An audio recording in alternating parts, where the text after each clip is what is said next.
Well, good evening from Dewar Centre in Perth for the third session of the 2025 Mercure Perth Masters, where we have a showdown between two crews, one from Switzerland, one from here in Scotland. Team Eve Stocker, who have already had one game under the belt so far, losing narrowly to the local Thompson squad, 5 shots to 4, and we'll be hoping to set that score right. They go up against the 3-time Scottish Junior champions in Team Oran CARSON. This should be a very evenly matched game and a thrilling action ahead.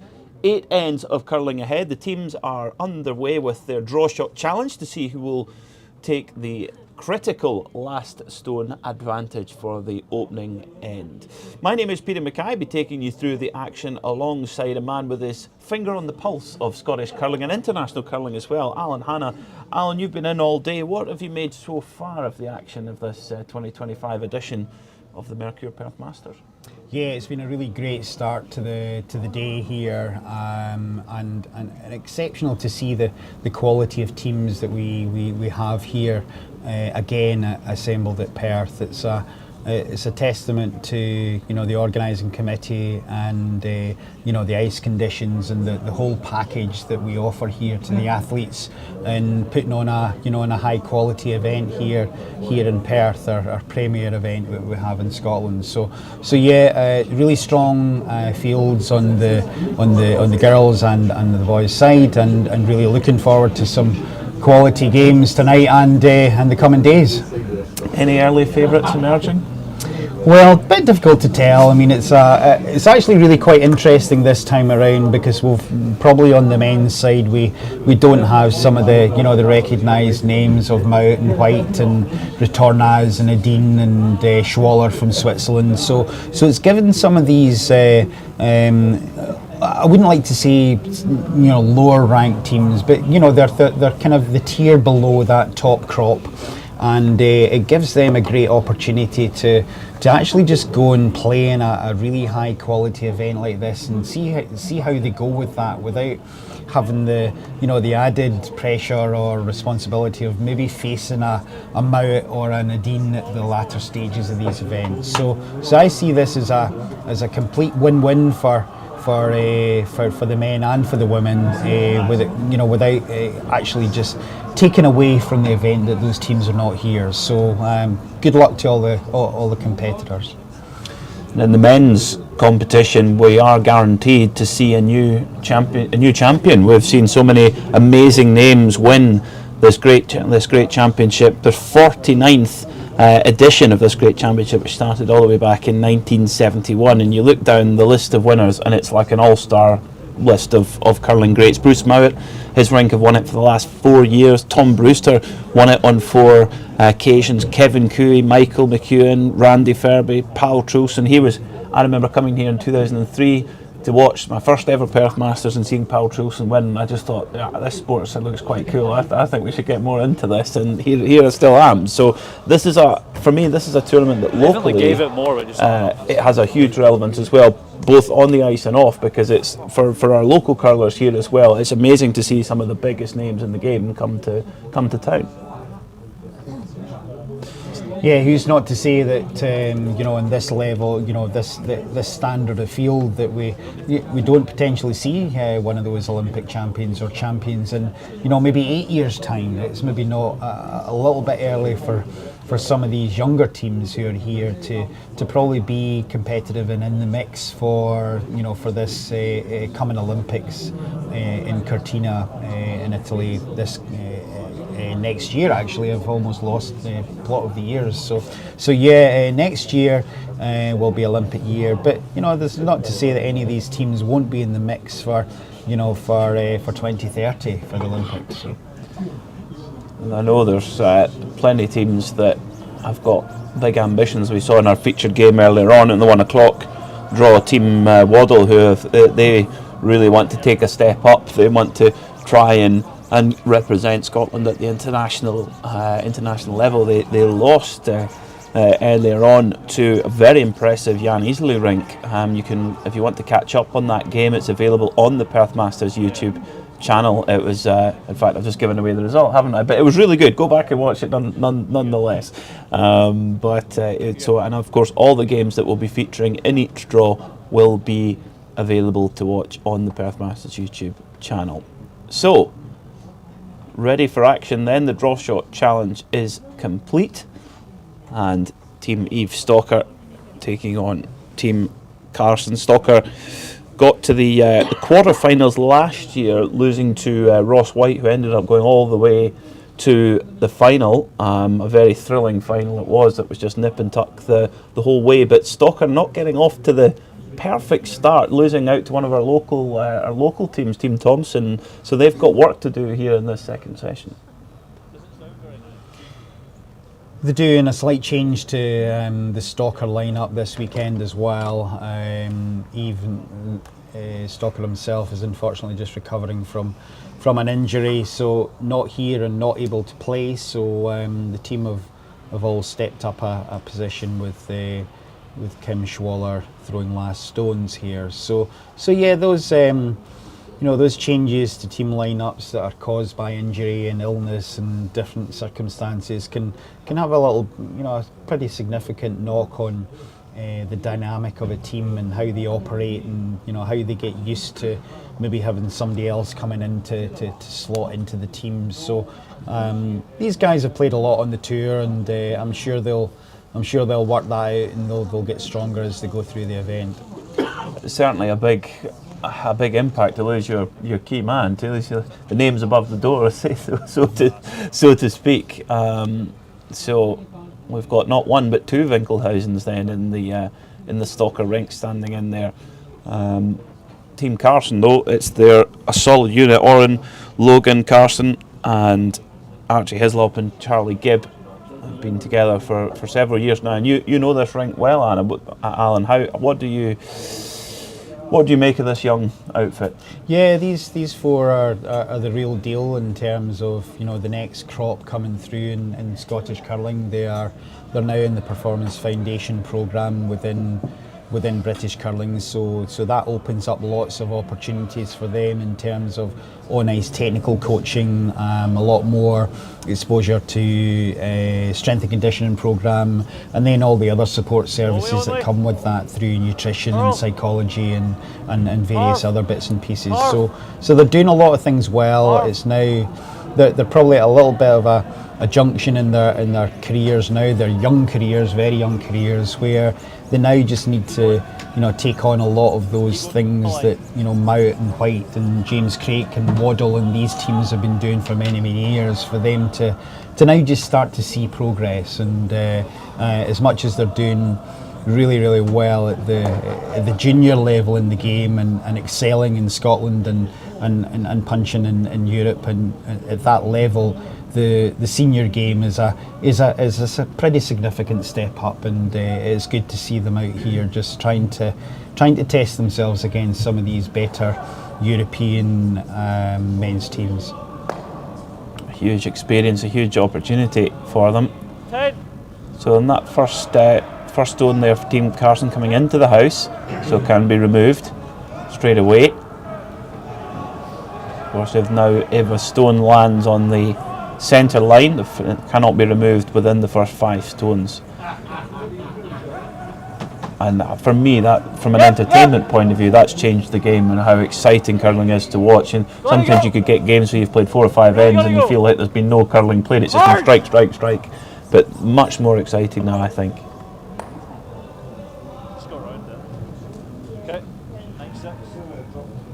So yeah, it looks like we're going to have a pretty defensive end here, Peter. Charlie Gibbs' first stone came into the house, as you said, and they just exchanged some hits there. So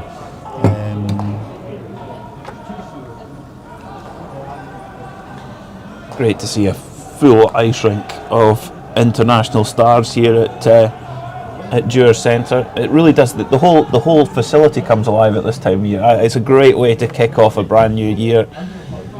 Forget Christmas, forget Hogmanay. It's all about Perth Masters weekend, first weekend of the year, ready for action. So corner guard thrown there then for Team Stocker. Quite unusual to call him Team Stocker when Mr. Stocker's sitting at home watching. If you are watching, Yves, you're sorely missed. But I'm sure your team will do you proud. And wish you well for a speedy recovery. If it's short, curl. If you're short, curl it. Curl it if you're short. Keep going. Keep going. Keep going. It's not bad there. Team Carson here working the 64. brooms there just to try and drag the stone in, finishing well over those last couple of feet.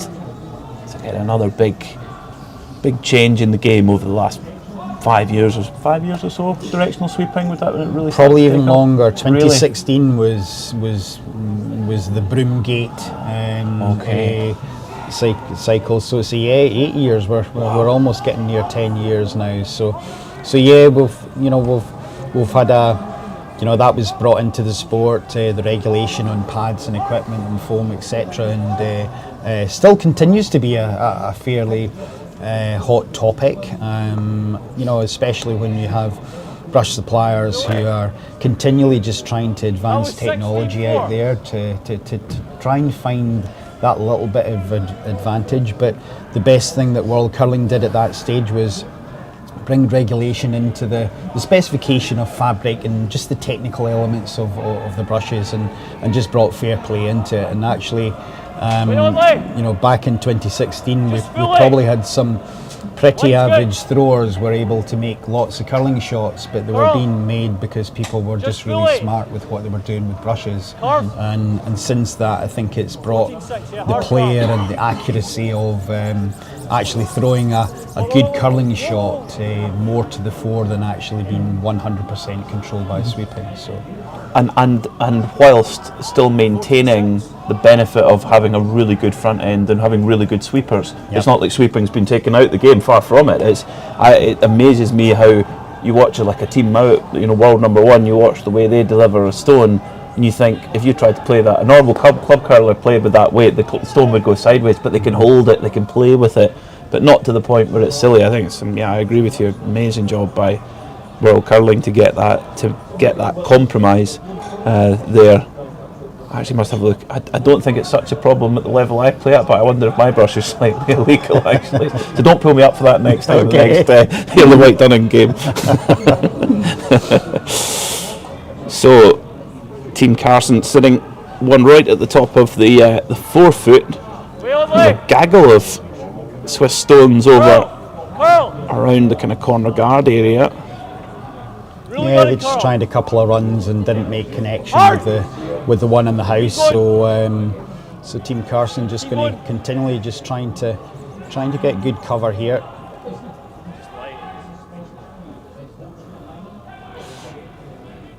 Left slightly open there, so an opportunity here now I gave for the Swiss crew it was just really light. come down and remove this yellow stone sitting at the top of the 4 foot circle there. Roll behind cover. They do have last stone here. They're trying to keep the middle of play nice and open. Carson Rink wishing to do the exact opposite.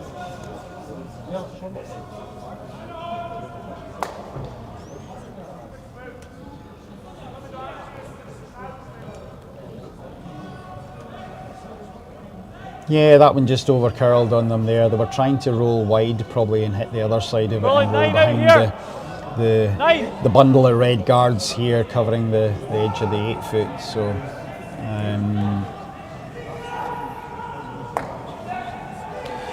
if you hear a beeping in the background, ladies and gentlemen, don't panic. They were right in the heart of the atmosphere of the Perth Masters, and part of the atmosphere is enjoying the fine catering services here in the Dewars Ice Rink. So that's the beeping to know that your dinner is ready.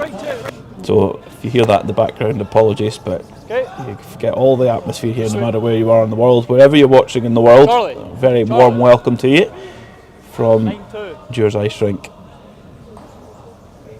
A good shot there from Logan Carson. He was hitting the wide one and rolled under cover, albeit sort of back tee, but it was good just to get under some cover there and ask the question here of Team Stalker. So not too much pontification going on in this end on either side. Both teams just getting on with things.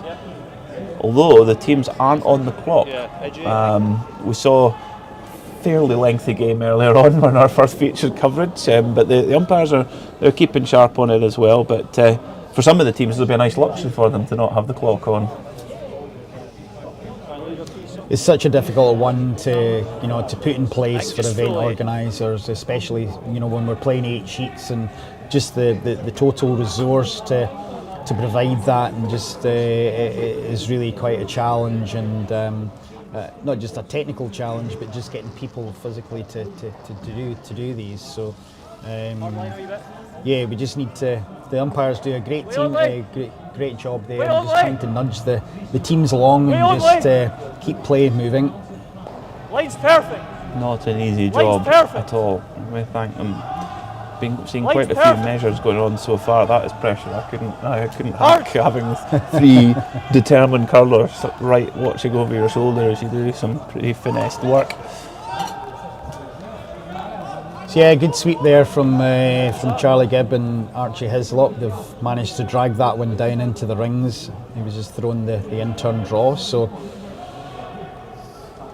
like I'm just quite getting through it. I'm almost just trying to flick it rather than actually release it. So it looks like Team Stalker are just going to ignore that one, Peter, and not play the chase there, and try and draw one in here and get buried and put some pressure on Team Carson. So the idea being be covered by the stone that Carson's just played there. Yeah, if you can almost curl to almost directly behind that yellow would be very, very good.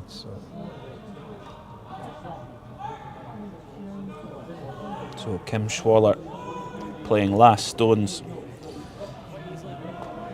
He used to play second stones for Noy Traub in previous times.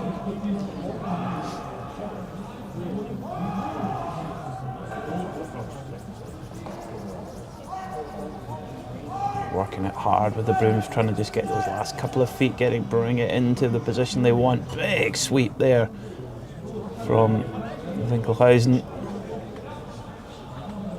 Yeah, he's played it pretty perfectly there, where Team Carson have got nothing on the yellow that they've just thrown top of the rings. If they'd been slightly further out and closer to the centre line, he might have been able to play some kind of raise there. But I think the percentage shot here is just to try and follow the Team Stalker shot down there and just try and freeze the corner of it. So.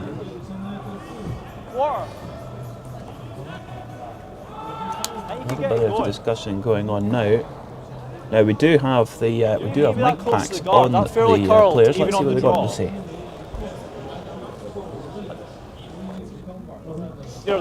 I think if we freeze.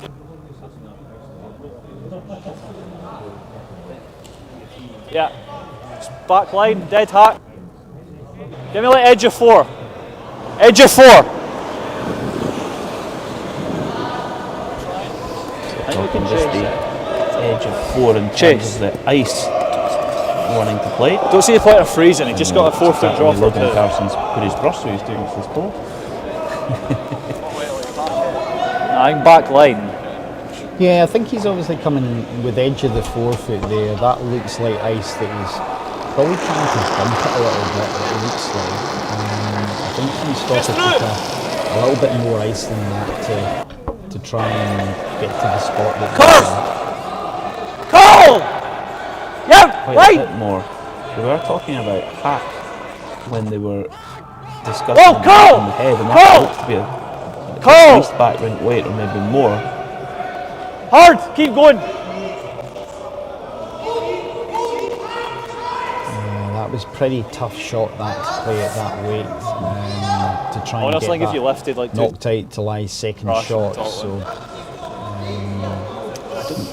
I don't know who could really have played it a great deal better. I don't think so. I was In terms probably of that line, by, got the but see line if he pretty lifted good, it. and the weight was probably what they asked for, but it was pretty well buried in there. He had to be so perfect to try and lie two there. So with the Swiss squad with last stone, an opportunity here to take control early in this match. Yeah, this one's curling pretty big. He's got this going a little bit on the in turn, so. Well, just one then, an opportunity missed, a big opportunity missed there for the Swiss team. So just one shot then, and at this level, when you've got last stone, scoring one with hammer is not going to win you curling games. You need more than that, and a little bit of get out of jail free for Team CARSON. Very much so, yeah. They'll be delighted with that result. It's, you know, ended up with where it's now turned into, that's a really good force for them at the first end with you know, without hammer, and they can now set up and try and score their 2 points or more. So the Mercure Perth Masters wouldn't be possible without some fantastic partners. Live Active Leisure, who have very kindly provided this amazing facility for the weekend. The Mercure Perth Hotel, who have been a long-standing partner of this competition and hosting the annual dinner as well. The Scottish Deer Centre, a new partner, came on board in the recent years, and a great day out for all the family, about half an hour drive away from our fair city here in Perth. And if you're coming to visit us here, come and enjoy our great curling facility, play in some of our open competitions. Mercure Perth Hotel, a great place to stay. Also a bit of a gateway to the Highlands, so if you're up travelling and taking on the North Coast 500 or anything like that, it's a great place to stop for the night, go and enjoy some dinner there and stay over. Or even better, come and watch the Perth Masters next year, come and enjoy it. So the hammer now in the hands of the young Scots. Oren CARSON leading the way, and immediately calling to draw around that card, just laid by the Swiss team. It's not on the centre line, so they could move it if they wish, but they're not choosing not to.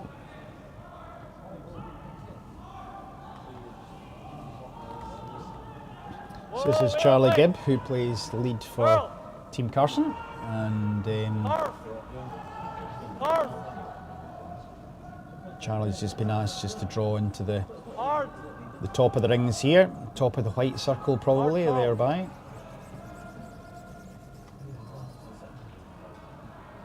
Okay, good sweep. Sweepers did a great job there to get that just moved over a little bit. It was looking quite high.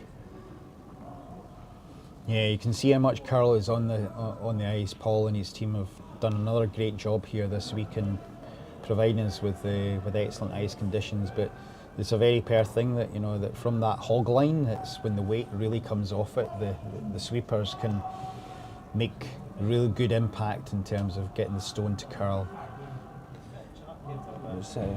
Dave Hay was telling me earlier on that a little rub of the guard there for the Swiss.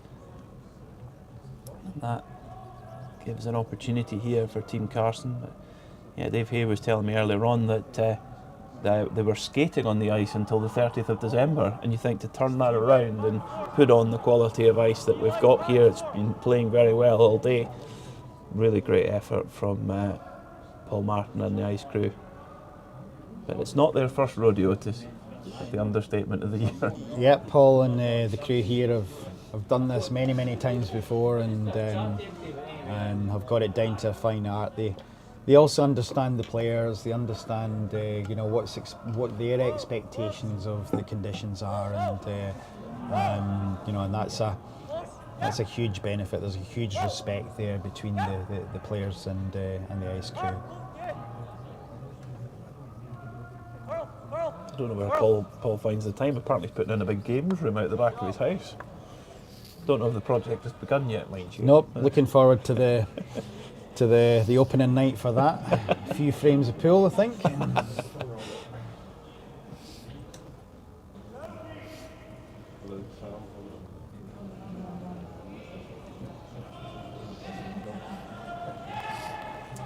So Team CARSON in a pretty good position here. They've got position at the top of the forefoot and kind of locked on the back one here. So a good position to try and create two. I think the key thing we we sometimes find with the junior teams is that maybe go a little bit gun-ho with some of these situations and get a little bit aggressive, and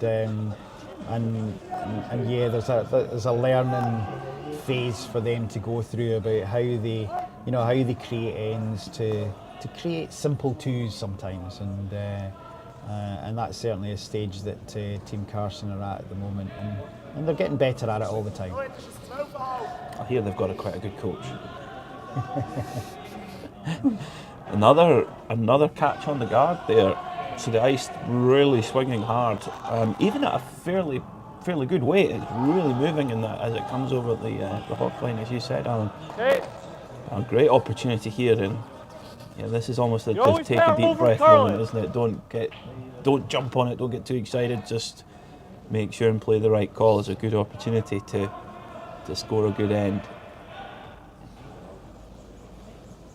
Notice as well the Hardy Engineering logos on the back of the tops. Of course, Grant Hardy, part of the Mount rink, number one rink in the world at the moment. I wonder if that's I'm sure there's a financial element of sponsorship, but I wonder if the advice flows. I'm sure there the will Hardy be company. whenever Grant gets the opportunity to catch up with the boys. I'm sure he gives them a few positive words. So. Certainly Stranraer per head of capita. I don't think there's many other places that create any more world-class athletes in any sport, let alone in the sport of curling. Amazing how many great players have come out of that ice rink.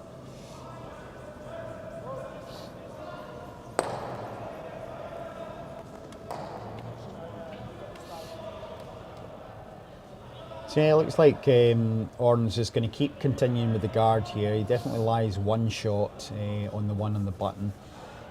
It's always a little danger sometimes when you're throwing that centre guard when you've got last stone. But they're in a pretty good position here in terms of the angles are working for them. So they're just biding their time and being patient here about when they'll maybe get an opportunity to look to move the back red one at some point to try and bring another point into play, or 2 points possibly even. Do you think that the reason why they keep throwing up that centre guard is because they're so pleased with how things are sitting in the head at the moment? Definitely, the angles are definitely all working for them at the moment. You may have seen some other teams just completely ignore that and just actually, try and use the corner guard and actually draw another one into the house in that situation. But they've elected to play the guard, and they've placed these pretty good so far.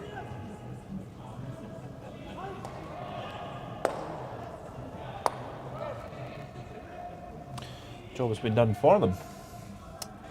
A letter there for the Stalker rink. Can you kind of stagger? Maybe Orn knew that was what was going to happen. That's why he's throwing the guard there. But there's always the risk of that happening. So they're in a great spot now. Now they're almost spoilt for choice of what to do, but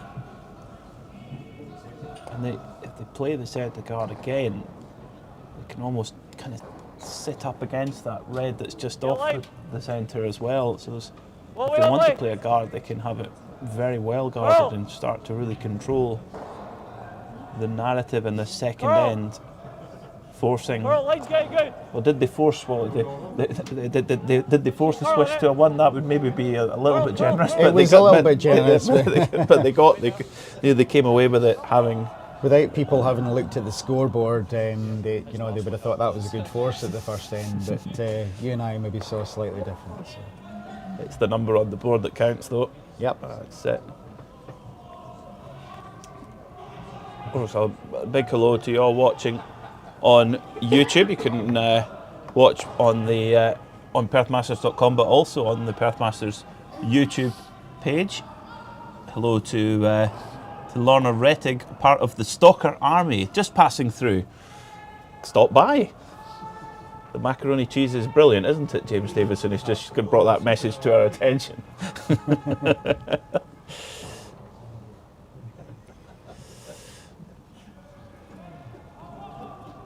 Well, the Stalker Army are a wee bit up against it at this exact moment in time. They are. They've played a few run backs in the first and second end here, and probably not made any connection really with the CARSON counters in the house. So they'll be looking to just try and work out the ice there in terms of making those run backs and try and make a connection. So another good shot there from Logan CARSON. Good placement. Really impressive stuff from this young Scottish rink. It's easy for us to sit here and say just keep placing up guards, but they have to be thrown each and every time. The sweeping has to be judged right, everything has to be right, and they have to keep to those fundamentals, and they're showing great stuff, making life difficult for Stalker Rink at the moment. They're sticking to their guns as well, trying to clear things up a bit.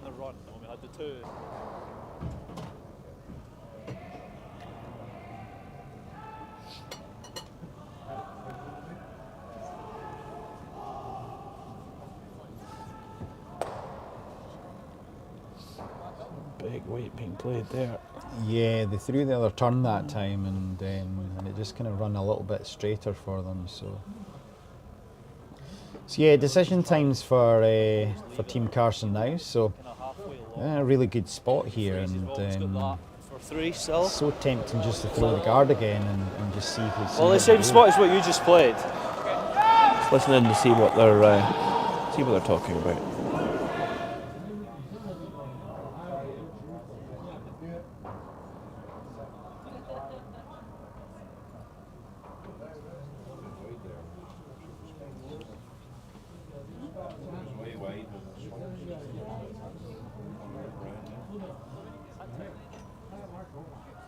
Halfway gives us the option to through the port bump. Here, Les.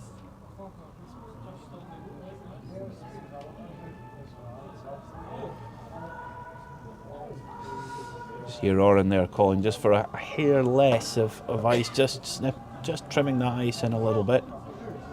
Yeah, it's one of the technical changes we've made on some of these lines, and trying to encourage them to probably throw it a little bit tight and back, and it just tracks a little bit straighter. And if you watch a lot of the top teams in the world, they more often than not will throw it a little bit tight and back in terms of the line. So this is a big thing that we've been working on with Team CARSON, where brilliant little shot makers, and they have been for a good number of years, but technically probably just slid slightly high of the line, which just meant that by sliding high, they probably got the stone just to curl it a little bit more than probably was controllable.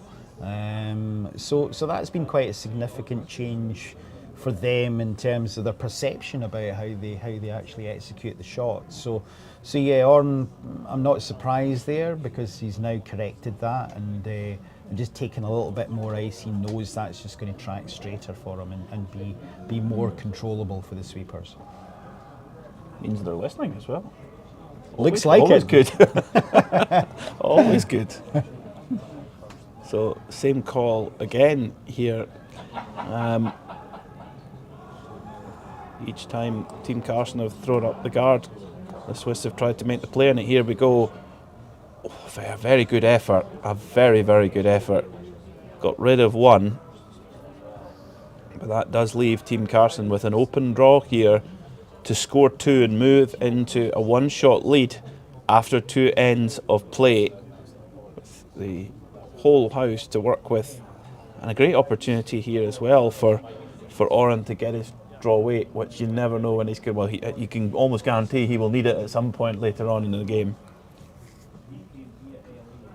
I noticed that in the European Championships this year, with a few teams, there was an easy draw or fairly straightforward draw, but they would go for the more complicated run back, almost because they were scared of playing that draw at certain occasions. Yeah, this I'm hopefully not going to curse on here, but this is is certainly a skill that he has, and taking on that role as being skip, where if he needs to make that conversion of 1 into 2 by drawing into the 4 foot, which is just done perfectly there, that's how the skips make their money. So not good draw there from a good end there from Team Carson. They they didn't go gun ho, as I kind of used the expression earlier, and kept it kind of simple, and came out with it with a really well earned 2. Well, we're here enjoying the atmosphere in the Dewars Centre in Perth. Thank you to you all for joining us on the YouTube stream. I have to say, I wasn't warned that we'd be on camera this morning. I need to remember to get a stand a bit closer to the razor blade tomorrow morning. But great to see the championship anyway, in its 49th year. Yep, amazing. Do you remember your first Perth Masters? I think it was probably 85 or thereby, somewhere around there in the old rinks. So yeah, I do look at that old. I hope so. Who were the superstars in those days? Well, I suppose in those 80s, you had you had a few teams from Canada coming over, but that was kind of when Dave Hay and Mike Hay and Pete Smith and Dave Smith and those guys were all kind of coming into their prime, really, and yeah, it was just great for us youngsters at that time in the junior club at Perth to come along and just watch these guys compete against some of the best teams in the world. So yeah, I think that was a big inspiration for a lot of us to just really get involved in curling. So. And here we are 40 years later, and that still's the case. A lot of young teams from Perth getting to enjoy that experience, and there's always the opportunity for a big win. We saw the Thompson rink doing that earlier on, led by Ayla White Curling Club's Callum Kinnear, of course.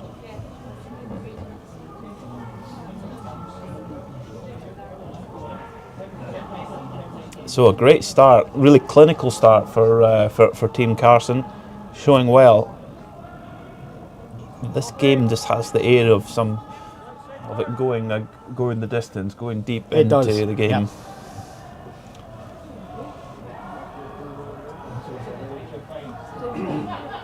But it'll be almost good to steady the nerves as well, because it's a big stage for Team Carson here, and well, they've not shown it, that's for sure, but just to get that 2 in the bag early, really important.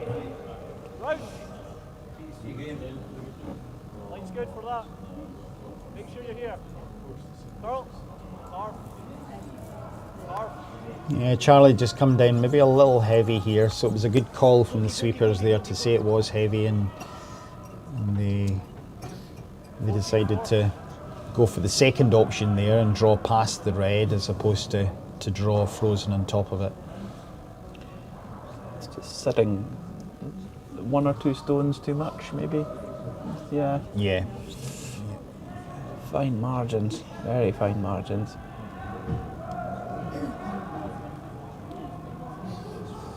So the Swiss crew electing to try and come down and sit on top of that yellow. Working it pretty hard with the brooms. Has it got enough to get there, or is it going to be short?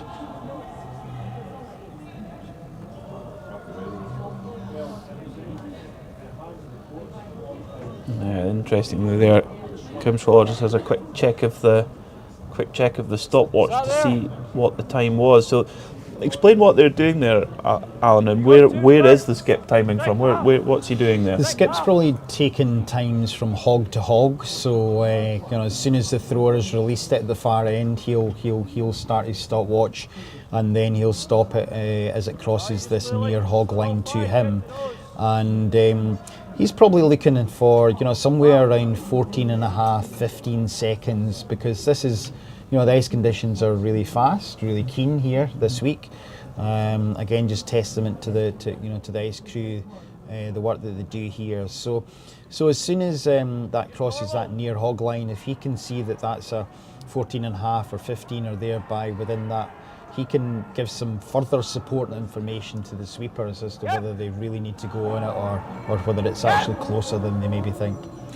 So the fact that he was looking at it once the stone has stopped, he knew already by the sight of it that it was light, and they needed to be on it. Yeah, what a shot there! What a fantastic stone there, Team Carson clearing away, and they're back. It's all a little bit tidier, and they're looking good. Yeah, it was a really good call there. I mean, you know, it's again a little bit of tactical thing that we've been talking about with the boys there. Sometimes they may have just taken the aggressive call there and maybe just thrown another draw on top of the two red ones. But the fact he could see enough of them to spill them both, try and keep it a little bit more simple when you're playing at this level, especially for them, because they're just trying to find their way to create, you know, simple twos and control that scoreboard. And Archie Hislop executed that brilliantly.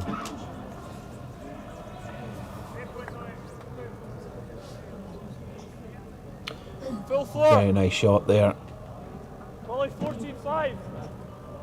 High 14. Very, very nice indeed for the Swiss. It's perfect weight. Right on where they wanted to be. It's very high standard stuff so far. Yeah, sweepers are kind of standing off this one a bit, Peter, which always signals a little bit that it's right back there.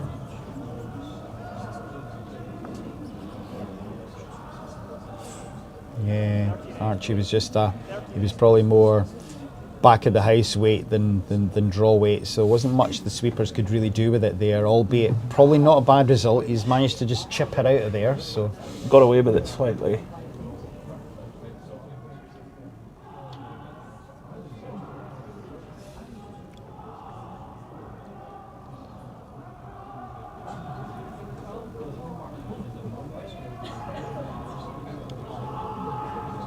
So I'm trying to sweep in that diagonal direction there, trying to get the stone to curl as much as possible.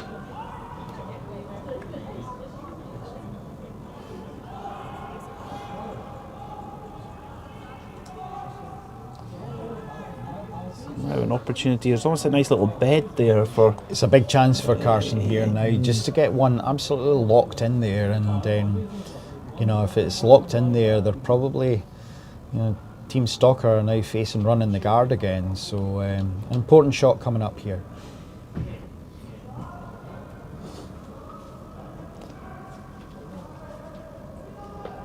Way on lane. Big lane. Hurl. Hurl. This has got a lot of line, a lot of way to curl, so Heads down. Looks to be a little bit on the light side. They're working it hard with the brooms. Keep going. Or Charlie, keep going. Okay. maybe not done quite enough to lie another one, but it's in such a good position. It's a pretty position was really important there. It can be bumped forward from there, can't it? When it's behind the tee, it's kind of on its own after that point, isn't it? Yeah, they can make things happen there. And already a discussion going on between the Swiss team. Do they run the guard, or do they try and make a play? What do you think the call is here, Alan? Yeah, I just wonder whether he's just trying to bump the yellow that Team Carson have just played. Just try and get to, you know, not quite the nose of it, and just bump it straight back onto the other yellow. Try and put themselves in that sort of driving seat of the end. Yeah, they're pretty high risk because you don't get the angle right here, and you know, and tap it onto, you know, one of the red ones. You're in a lot of trouble.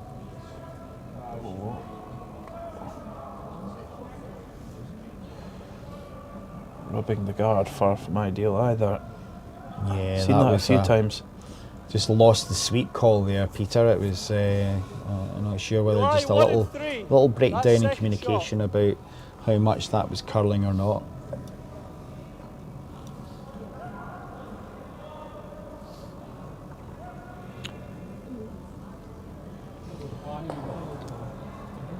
So decision times here for Team Carson as to which one they want to try and move. Or you could just free. Whether they hit the left-hand red as we see it, or the other one. Just don't want to leave that.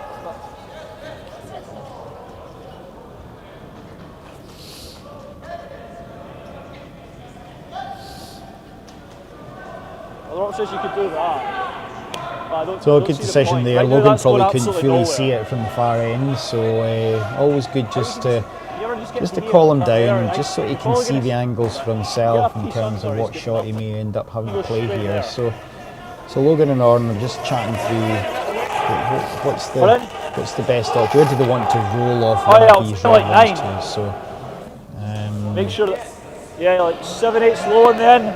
Probably bounce off that, but I think you should. Err on the tight side. If you hit it like even a third, probably doing that. So it's like, I think 7/8. Yeah. I give it.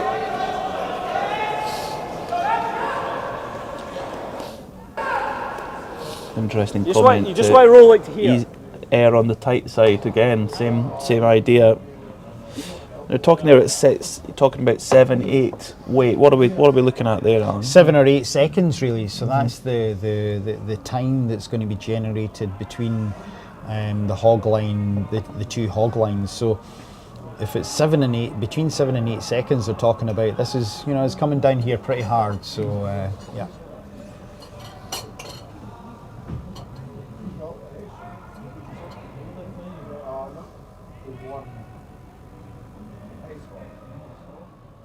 So a big shot then for Skip for Orrin CARSON here.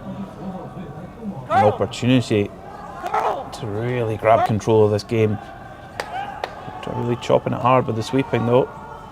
And that was for Logan CARSON there. That was he said the lap, we really don't want to nose it, and that's sort of what happened there, isn't it? There's now an opportunity. What do you do here if you're? What do you call here if you're Kim Fowler?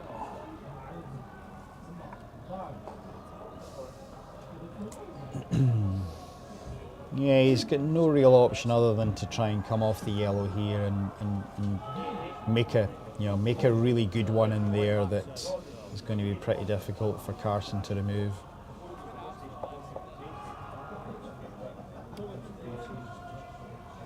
Two stones left for each team, just as the fourth stones to come. The other, you can keep an eye on the line scores on curlingzone.com and on perthmasters.com. But for a quick update, Team Hosmeligan and Aaron Thompson's Team GB University's crew, they are one shot apiece at the moment. Team Toczek have kicked off their fantastic start to the 2025 Perth Masters with a 3-shot lead over Team Thompson, the local crew. And Team Genner 1 shot to the good over Team Ju, the very highly ranked Chinese team who at the moment sit 20th in the world. But back to our featured game. First of the fourth stones for the Swiss.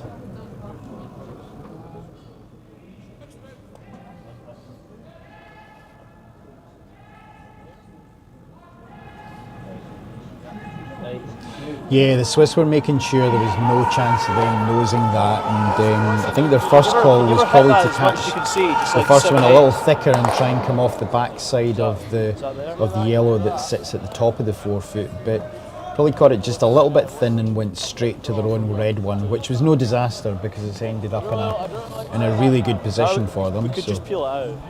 He's got nothing to rest. Bit of a discussion going on here between Orrin and Logan. Let's have a listen in. If you hit it 7/8, you'll roll far enough that it's not useful. Do you ever just do that? And you just play like normal, so you always roll in.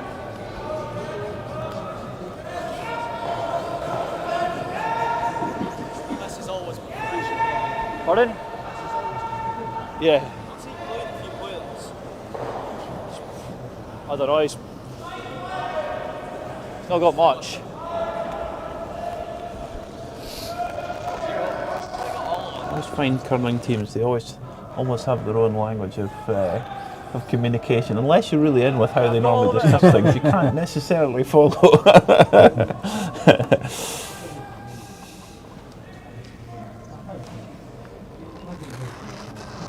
Almost telepathic understanding. Okay, first stone then for Skip or in Carson. Carl! Carl! Hard!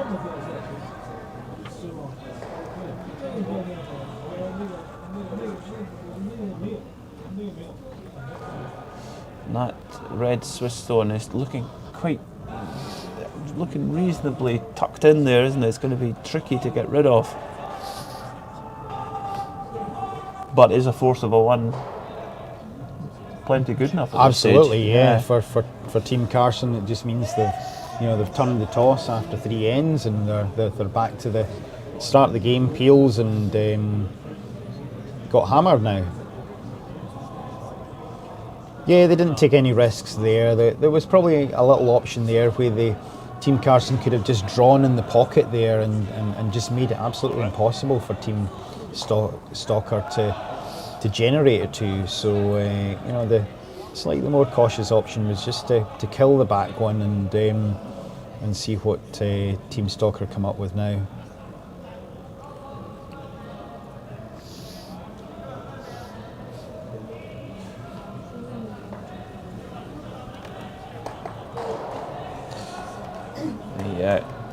We would put microphones on the Swiss crew, but it would be slightly more difficult, certainly for us to follow here in the commentary box.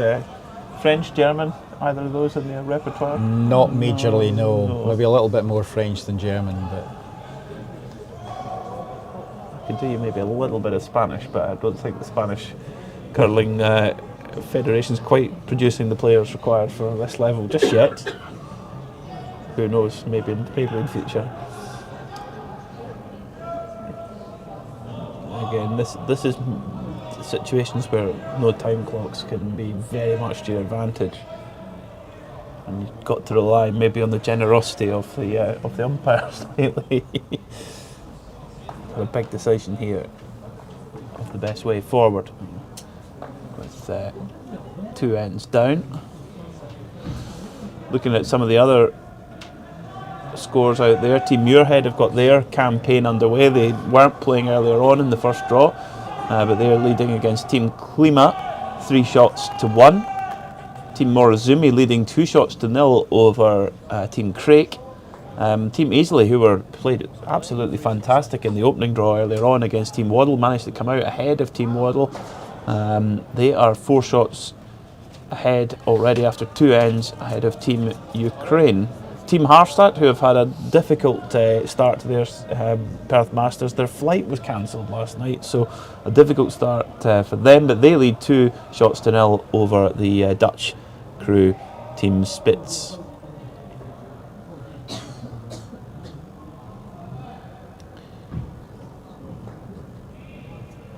So a lot of ice being played here, being called. What's the call here, do you think, Alan? yeah, I think he's just trying to come to the top of the rings here and probably try and stop any tap-up potential that Team Carson may have on the top yellows. So.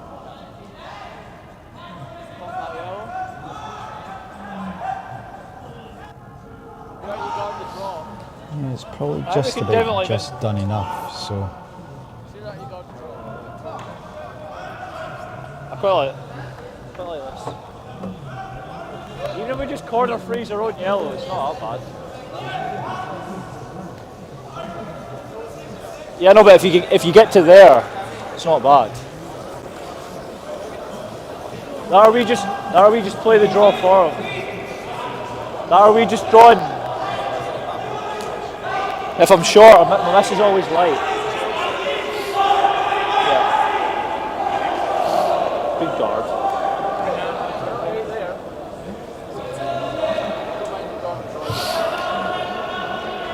Yeah, I would just guard. Yeah. Stop here. So calling for the guarding the draw. Yeah, I mean, probably just taking the more cautious approach here, trying to come down there and bump it could spill and roll open, and then you just make it really easy for Team Stalker to make a pretty simple 2. So I'm not I'm not surprised at this call. Guard up the the regulation in-turn draw here that Team Stalker have got, and just see what they do. I mean, if they make a good one after this, fair play to make their two. So I think it makes the two as least likely as possible. I think it was a very sensible call from Team CARSON. There was very clear decision, no back and forth, no what about this, what about that. It was right, okay, there's the decision, done, let's get on with it. That's always a good sign, I think. A really tight unit. So much curl in the ice here though, Peter. They probably got good length on the guard. It probably just needed to be another stone width kind of wider, just to take the Swiss out into the frost out there and just make this draw really tough. But it's still not simple, but it probably could have just been a little bit tougher than this. Yes, if they were to rub that guard, they were probably missing anyway. They need to be wide of that guard anyway if they're going to make this draw. Yeah. Yeah. Well, an opportunity here then for Kim Schwaller to try and get two, but he deserved the two. That's for sure. He would have earned every last bit of those two shots, and from Team CARSON's point of view, without last stone, a very strong end again.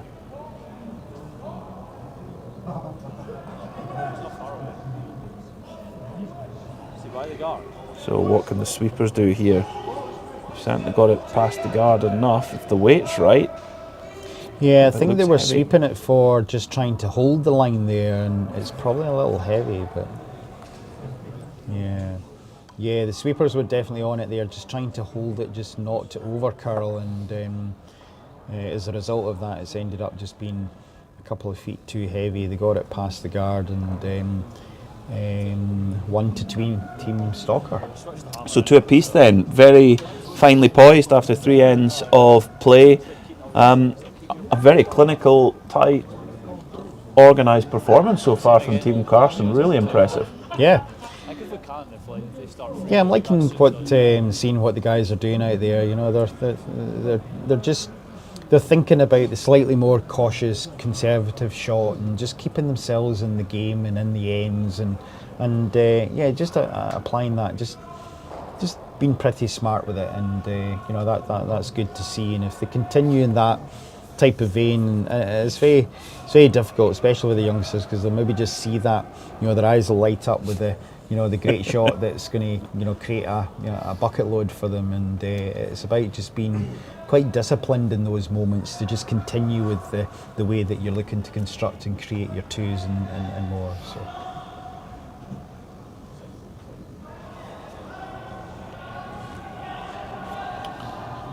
So another good score for Team Toczyk on the sheet G. They go 6 shots ahead of Team Thompson. Great start there. Team Thompson with a switch in lineup. They've got Alistair Schreiber skipping there, so Callum Kinnear, he's taking a rest after this early afternoon's game. These early white guys struggle with more than one game Usually a day, so, Peter? massively Yeah? so. No, Okay. I can't do that. No. Yeah. No, we've not got the stamina of an establishment like Dunning, clearly. We just have too much of a good time. Yeah, line. Hard line. Gotta go. Hard line. Hard. So up in the more higher echelons of curling, Team CARSON starting off their 2025 Mercure Perth Masters campaign in really strong fashion. But just a little error there from lead Charlie Gibb. Just looking to come around that guard, but not quite. Yeah, it's a little bit of that, that technical piece as well. We've been, just now that they're sliding on a lot tighter line, it's about just committing to that almost sort of tightened back throw, and Charlie probably just didn't quite get through that one the way he probably wanted to on that occasion. So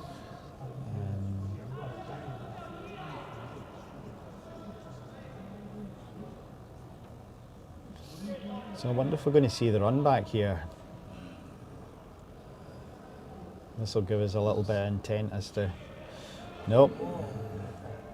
Is it easier on the end? Very disciplined out. It's tempting, isn't it? It's very tempting. Or well, Yeah, it's just more about, you know, creating your two you wanna corner sit guards in there this as situation. well. There is an opportunity for them just to run the yellow back. They've not even looked at it yet, but they're just looking at trying to draw another one into the rings here. So Yep. interesting call, because it does make the middle quite busy when you've got last stone. There's ups and downs to this call. yeah,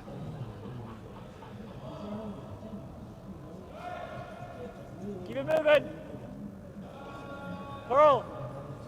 Whoa. We Close have line. backed Yep. their draw play so far, and it's worked so far. yeah. Although the only thing, the oh dear, so it burn of the stone. Now that's something you do not see very often at this level. So what has happened there? One of the Team Carson's sweepers has touched the stone, and of course, as soon as that happens, the stone is known as burnt, and it must be removed from play. Yeah, I think Logan was closest to the stone there, and unfortunately he's maybe just clipped it or done something, and there was no hesitation. He just kicked it away. He knew he'd fouled it, and you know, it's a great thing about the sport that we have here, that the players do pretty much self-police themselves with those types of things, and there was no debate. He just kicked it and took it away. So Yeah, that's what makes curling different from many sports, actually. That effectively a foul is called. You call a foul upon yourself. Okay. And interestingly, now going for the run back, but of course now going up to the second player, Archie Hislop, and the second. This is their meat and drink shot. This is what they really are so strong at. Whoa. Each player has their own kind of speciality, really. yeah, Archie, There you what go. a great What a shot. fantastic shot. And that, after that little bit of disappointment, Your second one was almost to maybe put it mildly, Yep. they just, no panic, bang, straight back in there with a good shot, and it changes the narrative. I think there's even a little bit of applause there from Kim Schwaller. A sort of pat on the side of the leg there, which saying, great shot.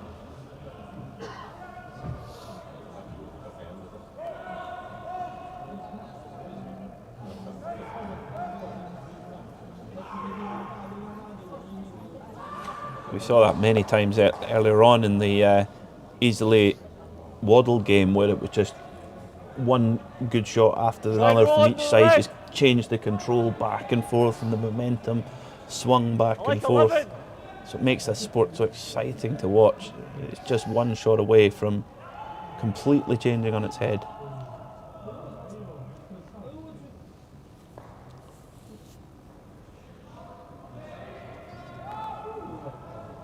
Yep. Whoa. So a second stone here for Archie Hislop. They're trying to really work the brush hard, trying to get it to curl. And it's just I have no idea what you were saying. bumped it right on the nose. Is just touching and no more. It's just brushing the very edge of the house, so it is counting for now, but it shouldn't. It will not stay there for long, that's for sure. Yeah, not a bad result there. I mean, if he had made the roll under the guards, it may be the situation where Team Stalker would have just ignored it and actually just thrown the draw right round about it. So in a way, not a bad result. It's meant that Team Stalker have had to deal with this now.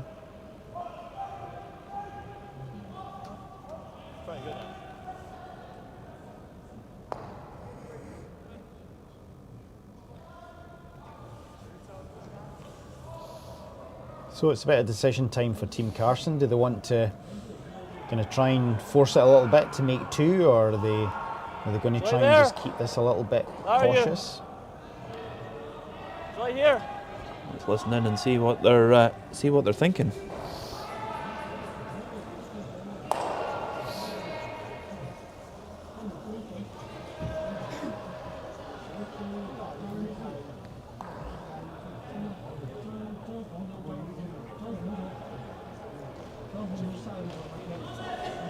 looks like the draw, Peter. I think the situation is pretty good for them here now. If they can make a really good one here and get top of the forefoot, fully buried behind this yellow guard, then they're in another good position here. So the guys are making this curl now. Okay.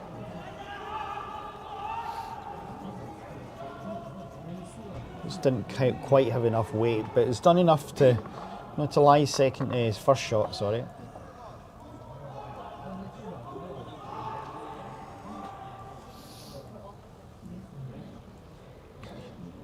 It's always a sign of swingy ice when you see a brush outside of the rings. It sure gives an idea just how much it's swinging. And the speed, as you mentioned, quite a few, particularly earlier on, watching some of the draw shot challenges, the plenty of players going through the back straight away, and they're almost surprised, going, wow, okay, the ice is going to be really quick today. This is going to get past the guard. Opportunity for the Swiss team to begin to take control a little. Top of the forefoot, nice shot.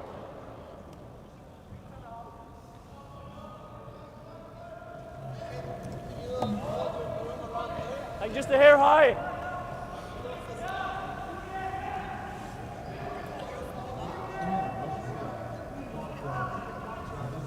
So finally poised here, 2 apiece after 3 ends. 8 ends the distance. If we are tied after 8 ends, we go for 1 extra end, and if we still don't have a result, then it goes to a draw shot challenge.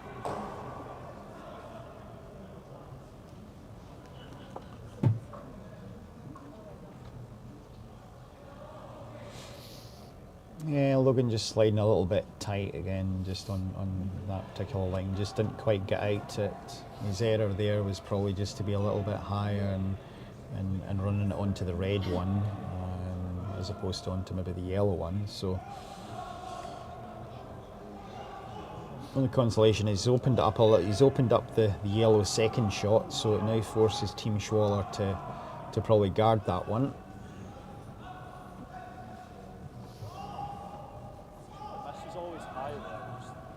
Interestingly, calling for a lot less ice on this handle than on the previous shot on the other handle. That's one thing that always amazes me about top players, is how they can read the ice and remember what it's doing at almost every section, and then keep that logged in their head and watch every change. And also knowing how, you know, each of them probably throw it on, particularly on some of those lines. So, you know, I mean, some of the Swiss players maybe just slightly softer on that clockwise turn. So hence why you said that he took quite a lot of ice out there, and it probably will just curl a little bit more for them. Soren's now decided just to ignore any of the kind of run back option and try and get one in there and lie shot. But again, still wanting to be ahead of the tee line to not give her a bed to come to.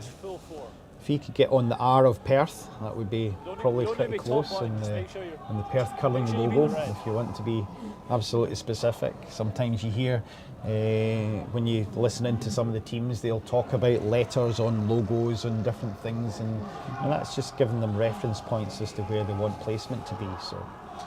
Whoa! Close light! Whoa! As long as you say the Perth of. Whoa, Carl!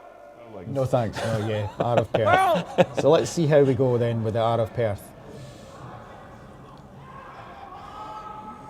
Carl! Hard! Not going to be a million miles away. Just those last couple of inches, just Logan Carson screaming at Archie Hislop there, and it's just come up a hair short. I mean, it's 6 inches, 7 inches away from the R of Perth. But that's the difference of being in a good spot and a not so good spot. Absolutely. Still see quite a bit of it. Yeah, he needed to be shot there. This was.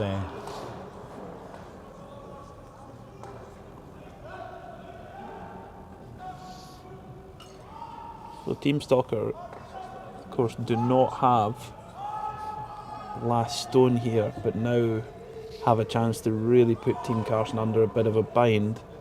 Looks like they're going to go down the handle that was kind to them on the previous time, and they know the ice. Wow, they're almost into the neighbouring sheet. Wow.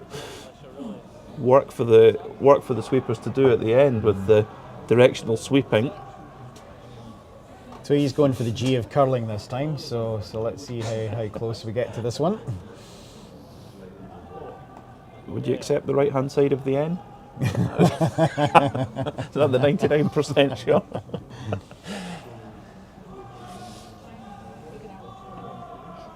It's not often you see this right out to the edge of the sheet. And then it could be the job of the sweepers to try and bring it in there and tuck it in as best as possible. Both brooms working hard. It's certainly on the higher side.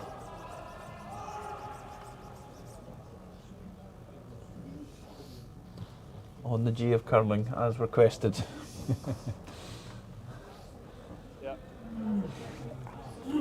It was the left-hand side of the stone, though, or right-hand side as they look at it. It was, yeah. But I think we'll go give that It was double pretty thumbs good. up. That's pretty handy, yeah.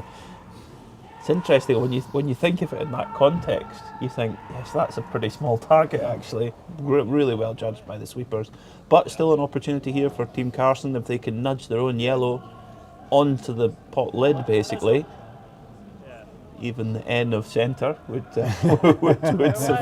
suffice, but that's a tough shot as well. But it's there. It's an opportunity. Yeah, just a little bit of running here and just needs to flick it really, and that'll probably do enough. So Oren Carson skipping. Yes! Is he an Olympic skip of the future? Certainly showing very strong early signs. Curve! On and off with the brushes, trying to just keep it clean now. Going for a little bit of a sweep. There's a acknowledgement there from Schwaller. Just nicks it. That's a peach of a shot. Absolute peach of a shot there from Oren Carson. Under pressure, delivered when it was necessary, and it's a 1 to Team Carson. They move into a lead, 3 shots to 2. Mighty impressive. Yeah, it was all about just throwing the right weight there, and you threw absolutely perfect weight, and you heard the sweepers were a bit on off, all those signals that it's pretty close, and they executed that absolutely brilliantly. So. And that gives them the lead at the halfway mark. They didn't have the last stone advantage, which in an 8-end game at this level is a significant difference, isn't it? You don't have those 10 ends to bring yourself back in. No, hugely important. I mean, I think if you still look at the stats on the men's side, the team that start with hammer have a pretty decent advantage in terms of ultimately winning the game. So yeah, it'd be good for them to. They've now turned the toss and they've got a lead, and let's see how they go in this second half. They're a seriously impressive outfit. Amazing to think that they're still in the junior age bracket as well. That's quite ominous for other junior teams, certainly in Scotland and perhaps at world level too. Yeah, that's definitely their goal for this year, is to get back to the World Championships, which they are, and they go back to represent Scotland in April in the Olympic test event. So they go to Cortina, and they'll have the joy of playing in the Olympic venue. So, which is a pretty cool thing for the juniors to do, but a pretty smart thing that World Curling do also, where they use the World Juniors as a bit of a test event. I've been lucky enough to have been to a couple of those in previous coaching roles. So yeah, great experience for them, and these types of tournaments can only stand them in good stead for being competitive at that world level. So it's as warm-ups go, this is a pretty stout warm-up. Fantastic, what an opportunity, what an experience for these young athletes. So a stone played perfectly on the centre guard from Charlie Gibb, the the mistakes are few and far between, and there's not been any big glaring mistakes yet. They've just keeping everything really neat and tidy, very disciplined, belying their years actually, playing some really experienced stuff.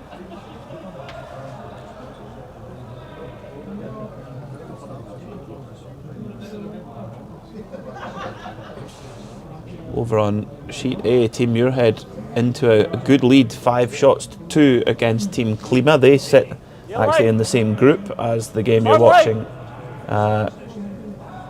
as the game we were watching earlier on. Team CARSON and Stalker, they sit in Group A along with Ramsfell, Thompson and Tocek. 2 teams from each group go through, and in some of the groups you think there's three names there, and you think one of them's going to go through, one of them's going to be seriously unhappy. When you look through the groups, it's we don't have a team out here who won it the last 4 years, number 1 ranked team in the world. We don't have Team White here, but we have so many teams on quite a similar level, makes this tournament just wide open.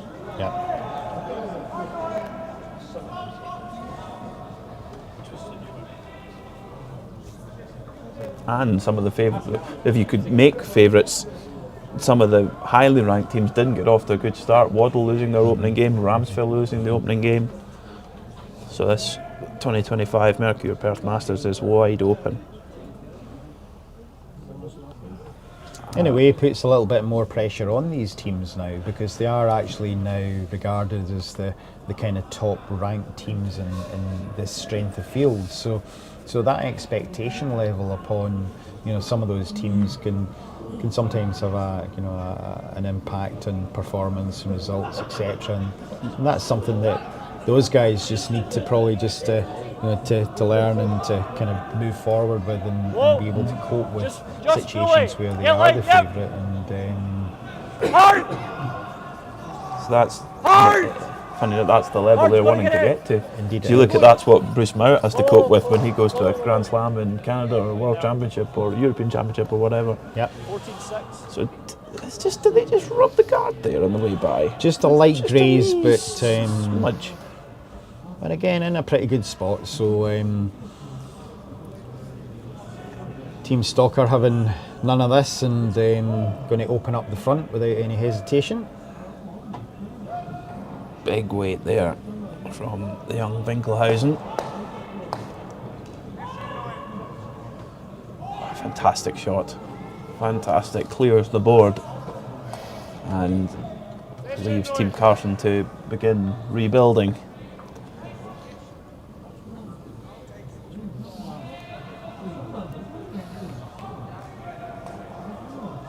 Again, ice outside of the rings. Maybe some curling players watching going, I've never done that ever in my home rink. Just fully. Yeah, line, always line. Yeah, we don't always see that at Perth Super League on a Wednesday night here, but it's again just a testament to Paul and his team, what he can do with ice conditions when he's given the time and the opportunity to really make world class ice conditions. And unfortunately, sometimes during our weekly activity and week curling, that time just doesn't permit that to do that. So. It's great that we've got time between each of the draws this week, which means that a proper cut can be done and a full ice prep. I'm sure in some ways it's the highlight of the year for the ice team. In other ways, it's the dreaded weekend of the year, and it's kind of a rock and a hard place. But certainly the teams are being rewarded with some superb playing surface.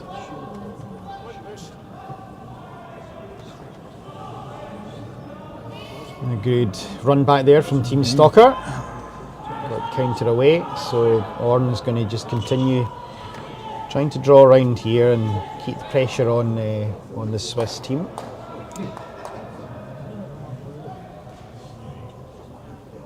whatever way it's looking, it looks, Team Carson putting in a position where the Stalker Rink are having to make the shots. They're having to make quite big shots actually, because Team Carson have been so clinical, have been so consistent. Heads down. They're clearly a strong unit as well in terms of their communication, sweeping. They've not made really any big sweeping errors at all. Just really aggressive. It's a little bit on the shy side there. Yeah, just a little light. So, yeah. We're not counting that one as a commentator, CARSON.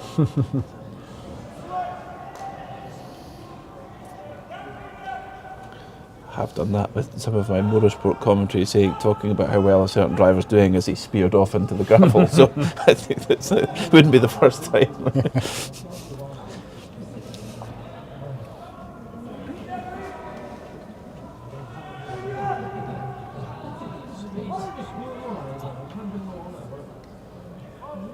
So Team Stalker decided to take the more technical option here and come through the port between the two reds, but haven't quite found the line there. So it's interesting. The sweepers went kind of going nowhere near it because it looked a bit heavy, possibly, or they couldn't hold it very straight because it was going to then go too far. So what do you do here if you're Oren Carson? What's the... Yeah, I think he's going to come trying through this port here between the red and the yellow and just try and get buried under the centre red guard. So Carl! Try and get it as good as he possibly can again on the forefoot. Just takes down that scoring area as well. Hard! Hard, you're moving it. Needs to curl to avoid their own yellow here. Needs to keep going, but it's going to wreck as well. The weight was good that time, probably just a little bit higher on the line. So just a few little shaky ones creeping in on both sides there. So it kind of keeps this end still wide open for who wants to go in and claim it.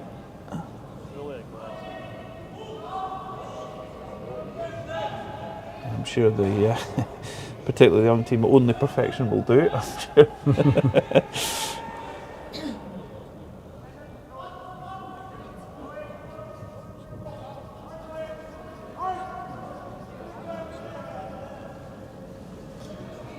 Look at that curl now, just those last few feet, the stone really starting to move across.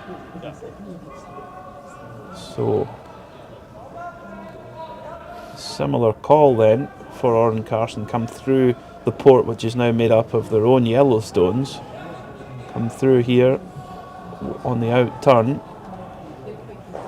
Now, how deep into the house do you want to finish this stone, though, do you think, Alan? Yeah, I think again, I'll use the letters again, but they're a pretty good reference point. So, he's looking to trying to get, as close to the H of Perth, really. So, he wants to be fully in the forefoot, just really reduce the scoring zone here. Because at the moment, really, the Swiss team have got nothing on the in-turn side, and there's no real tap up on the red that they've just played because it's fully buried. So brushes onto it quite early. Both brushes too. Line's good. Yeah, line's good. Oh, it seems to have curled a bit. It's probably just light. Line was actually good there, it just was light. Now, a bit of an error there for Oren Carson. It's the first kind of big error we've seen, I think. Yeah, good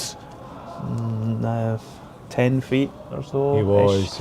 That's fairly significant. He's got more in the tank than that for sure.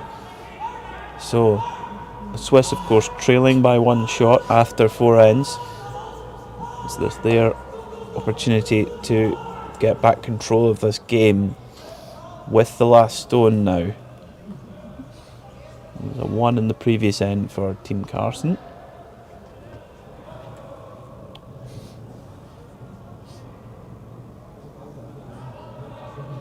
And there's a port just if you can go through it, it's almost set up perfectly, isn't it? Just to really guide it through.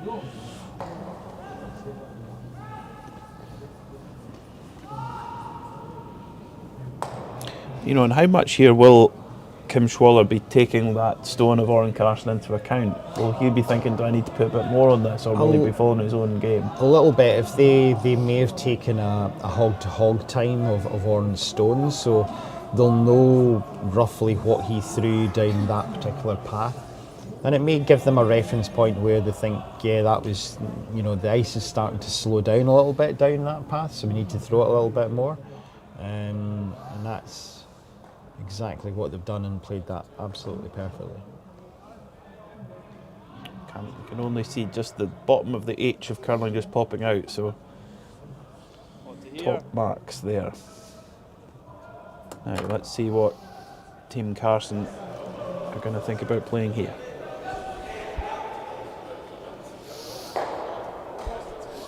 Yeah, even if I hit it hair high, I'm killing that one. I quite like that.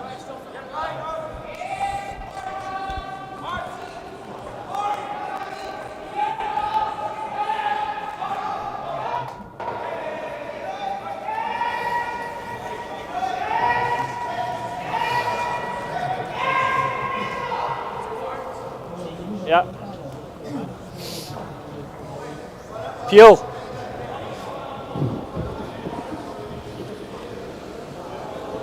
Thanks, Peel. Probably easy Peel. So yeah, the boys were just talking about just what weight they were going to, what angle they need to hit these two yellows. So they're going to run yellow onto yellow and try and, if they absolutely get the angles right, they might get both reds running. But the key thing is just to get one of them away at least, and not probably bring three into play here. So losing two here is not an absolute disaster, but losing three just turns the game around completely. Oran Carson playing a fairly significant weight here. It looks good. And like you say, got rid of one of them at least, and that just brings things back under control a little bit. Yeah, he was really close to making a really good one there and getting both reds away, but it probably just curled on them a little bit more. They needed just a little bit more angle on that. And but getting one away there was important, and well, Swiss have still got to make this draw for the two. They do have the whole house to score in, but it's not a totally clear path there. But it was a good draw weight last time from Kim Schwaller, the young 21-year-old. So just looking to try and get through without catching any of the guards. Looks like he's going to do so as the stone pops into view. There it is.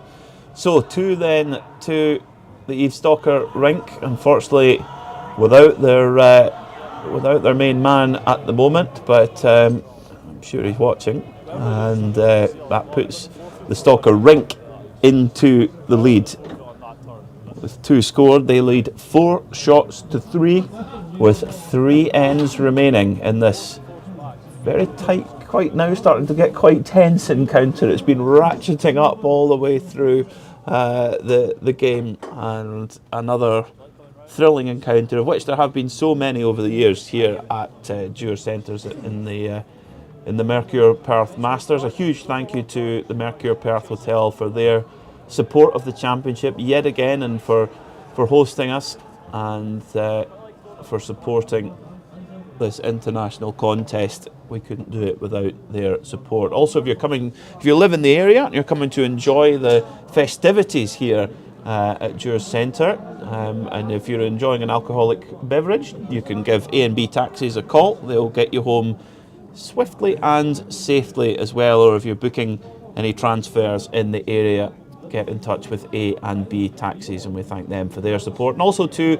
Live Active, who look after the facility here at Dewar Centre, and also the gym next door. I always find when you're walking in to play curling in the evening, the gym is packed out with people, and I just look in there and I go, I'd much rather be going into the ice rink than into the gym, but it's very popular nonetheless. So there are new neighbours here in in Dewar Centre. Bring a bit of youth to the place.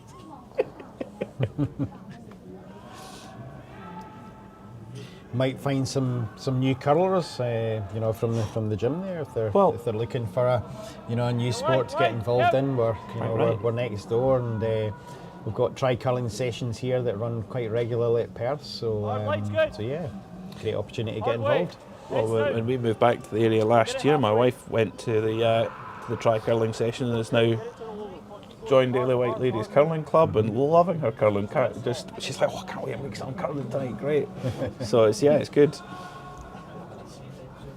I would think if you want to go to the gym and see who's lifting the most weight and say, come on, have curling and go and get them sweeping. Because you look at, I always think when we watch the coverage on the internationals and you watch something like Bobby Lammy and they go to the slow-mo and you can always see the brush just bending as he's leaning into the stone.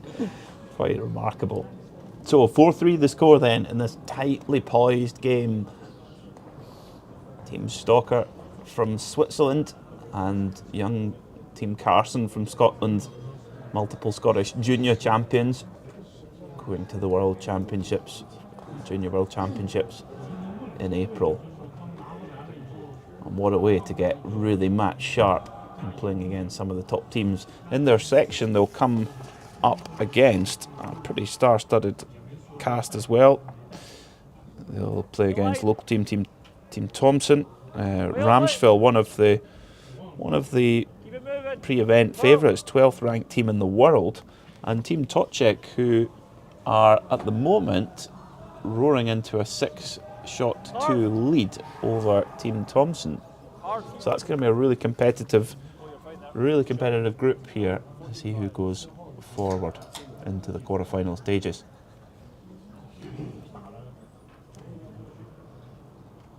Good start here in this sixth end, often an important sixth end in terms of a tight game like this. And Team Schwaller have gone for the double centre guards and played that absolutely perfectly, and CARSON have gone for the corner guard and then gone round. So the perfect end so far. So into the sixth end we go. 3 left, including this one. Stalker rink, just a little bit deep there possibly. That gives a bit of room, it makes that stone quite vulnerable. Here. Oren and CARSON discussing how far do we go in here, where do we want to position this stone. Do you like the end or you still seeing the out? Archie Hislop's played well so far. Played a great multi-stone takeout earlier on in the game.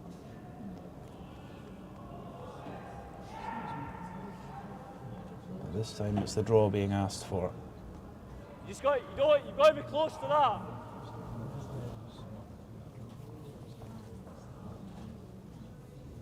Yeah, they decided to change hand here and throw this down on the in-turn clockwise rotation, and try and get another one in a really good spot here. It's a wee bit of a difficult situation because the two guards that are in place are, as much as they're lined up, they're actually still quite long. So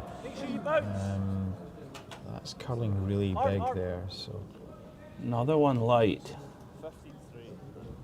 So is it maybe this later stage of the evening, is the ice now starting to just slow down a possibly, touch? Possibly, yeah. It's now 20 to 10 local time. We started off at 8 o'clock.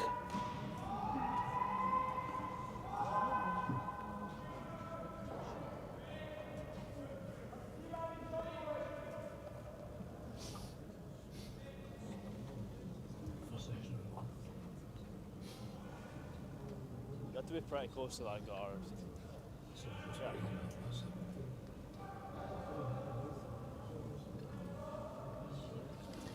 So yeah, Team Stalker will be quite happy with this setup. They're trying to steal here. Steal or definitely force one. Steal would be an absolute bonus for them here. stones are really curling big here now, and both teams are really trying, struggling to control the line here. So, and the weight. So that's come up a little bit shorter than where he wanted. That was to be probably just round the yellow, almost just on the tee line. So 14 out here.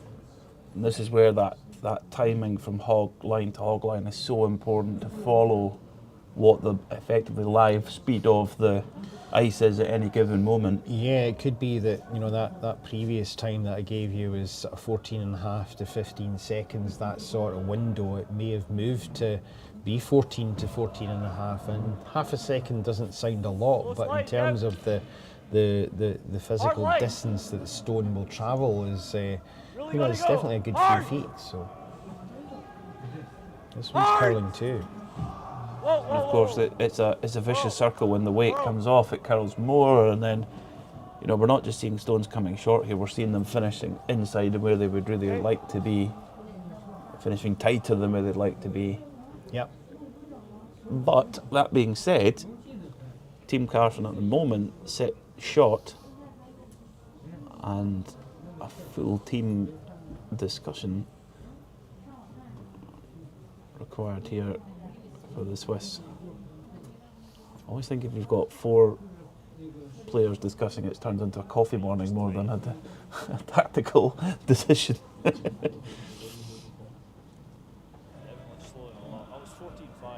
But it didn't We used to take say long. that it was Perth Super League. There was there was a team of well-kent bank managers that played in the same team for many years. So it was always the bank conference when that situation happened. So, and that happened quite a lot. So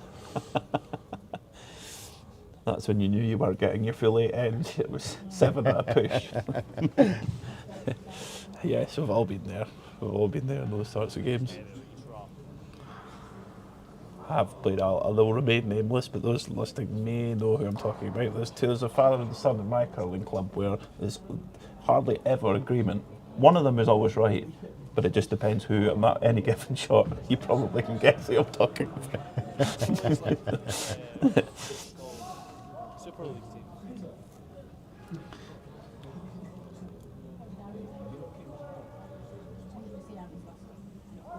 So they're working the brooms hard here again and again. It's going to be just shy.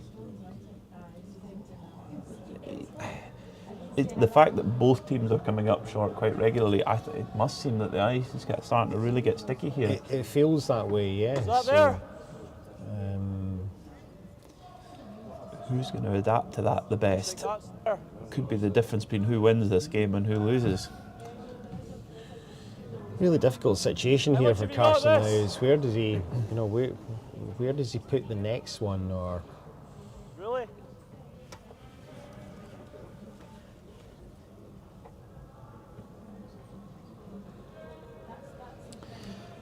Discussing the in-turn as well, in-turn draw. Yeah, I mean it's just there, but you would absolutely almost have to Oh, be fish it grazing here. the top yellow guard, corner guard, because there's so much curl on the ice there. Even though there isn't a huge amount of distance between those two yellows, at the angle that the draw is curling there, you're almost grazing both sides of that, or both inside edges of that to make the shot. So. Well, it's going to be I don't think. almost full team discussion of what to do. Let's have a listen in. If you can play that, that's just. It's not. It's probably helps them. They're just going to make a better one. He's probably bumped it. But then he's leaving us a double back, isn't it? Yeah. Even So if we can I- use our 4 then. I So don't think we actually move. yeah. I think you're just here. Full 4, eh? You're Really close to that one, eh? come kind of through the kind of U touching the R. True. Even if you are just skipping by that, you I honestly think you almost just need to play. You almost need to play back 4 away. Come by that, and Charlie will carve it in, and hopefully it lands top button. I don't think you're backing it. I think you need to let them back it with the sweep. If you slide like that and go like that, it's just going to crash the guard.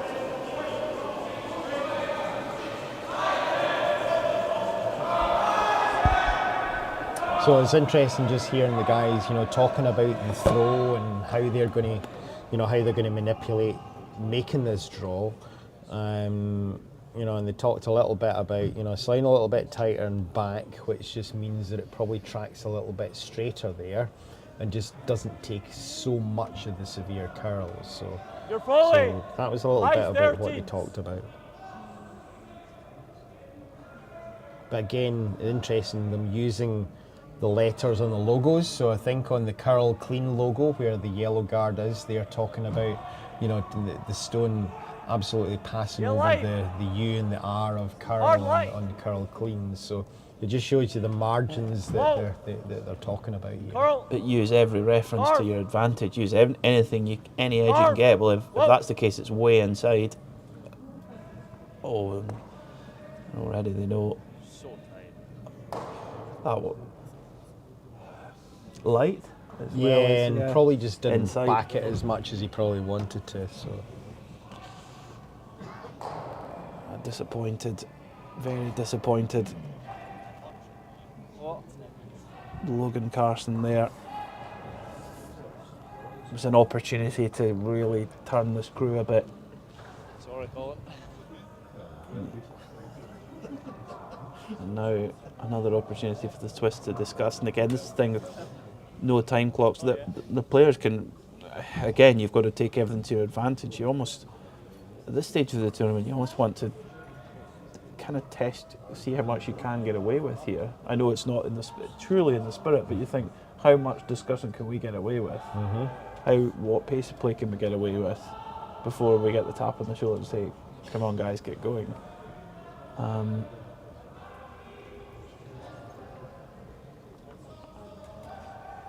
early finish, the game, Team Easily, 2 wins from 2 today. They've started off their 2025 Mercure Perth Masters campaign in perfect style. They take a big win over Team Ukraine. Team Kraken a 4-2 lead over Team Morozumi from Japan at the moment. Team Tochek have just overcome Team Thompson, whereas Team GB Universities are 5-1 ahead of Team Hosmeligan, the Norwegian squad. So it's all to play for out there. Team Muirhead 6-2 ahead of Team Klima as well. You can keep an eye on all the line scores on curlingzone.com or on perthmasters.com. Have them up on one screen, have our live stream up on the other.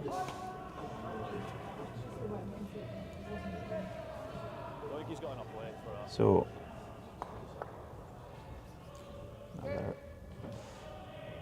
that stone, that short stone, just at the top of the forefoot of Team Carson, that seems to have been there for all eternity. Nobody's got near it. it does, yeah. Yeah, both teams just really struggling with the line here. You know, they've not really picked the line very well in terms of just trying to make the perfect shot here. So.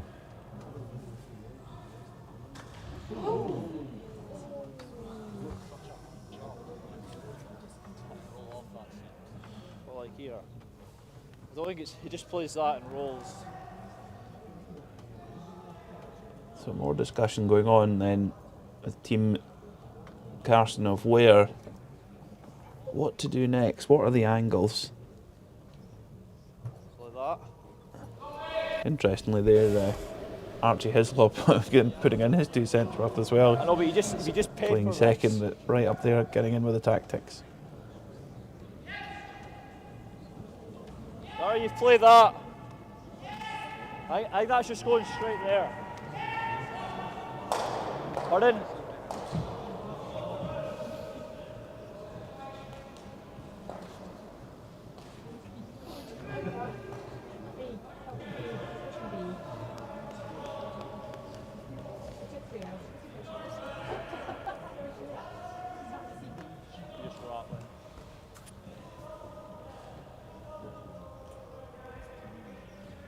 Other options would play that. Pardon? What that? Probably. Don't know.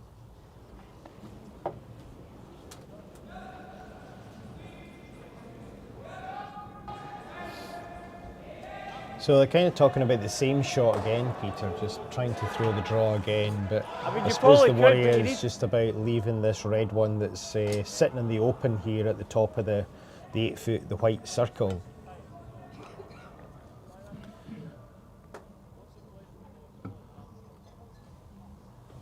Well, the decision's been made. It's not even for Skip Stone as well. It's for third player Logan Carson. But I guess the danger is as well as if you are just that you get too aggressive, you're that little bit heavy, and then all of a sudden you leave something to come to, and you've lost control at the end. I'm sure that's in the back of the mind for Team Carson. It's so easy from our comfortable position to say, "Oh, the ice is slow, just throw it a bit harder." But it's a tense position for this young team. So we want to see them pass over the U of Carol Clean. Closer line Look, this it's time. a little bit better, yes. Has it Oh, got the just, weight? yeah, Now here, just over look at curls, that so. curl at the last minute. Nothing the sweepers can do to hang on to it.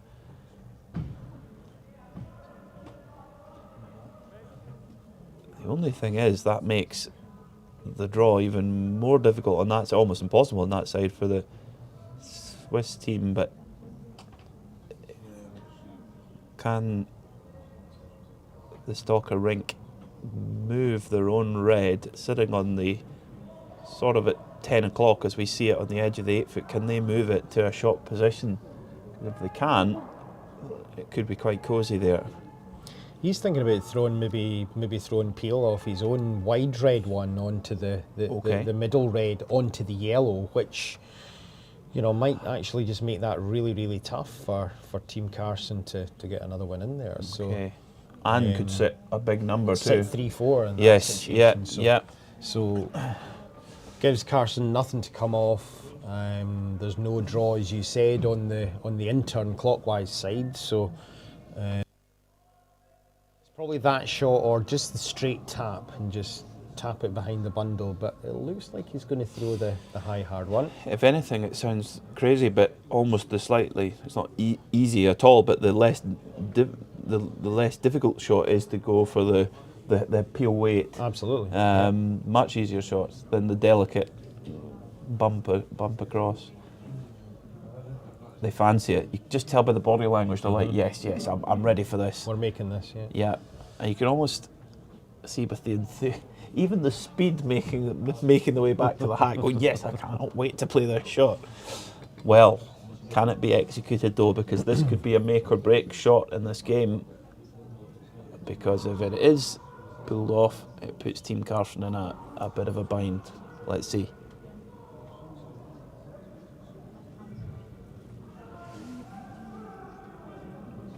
They're hard on the sweep here, trying to hold the line. It's probably over curled a bit on them.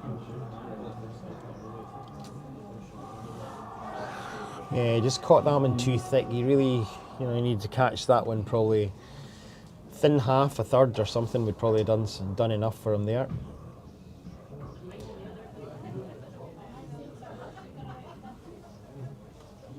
Well, they're giving us plenty of opportunity to listen in to to the tactics. Just freeze the back one. Again, it opens up the draw for him, but such a tough draw. Yeah, always the danger here when you start to move one or two around, it opens up the draw path for them. Well, play like 12-5. The boys have kind of talked about that, but thought there's probably the only real way for them to score two is to try and make a path for themselves. So Oran's going to come down here on the out turn, the counterclockwise, and try and tap the one to the right hand side nearest the house. More like 12-5.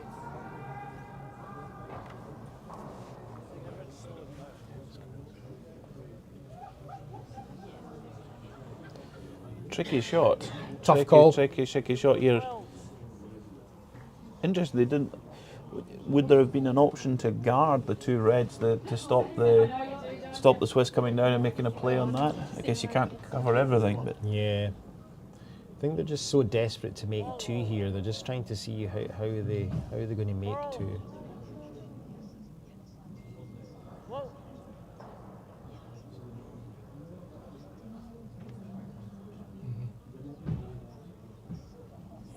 It's just the weight was really good there, but they just didn't pick the line at all. It's completely over curled. So not the first time we've said that. Yeah. It's now an opportunity here for the Swiss team to come in and try and use their own reds to remove that yellow that's sitting short at the moment, and there's a lot less discussion here, a lot more clarity in what the shot is and what they're going to play. Yeah, he's just going to try and hit the red next to the brush as thin as he likes, really, and he's probably going to get red onto yellow.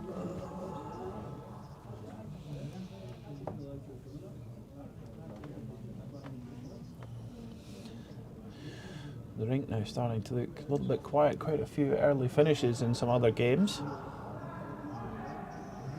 But this one looks like it's going to go the distance depending on the outcome of this shot. And that will do it.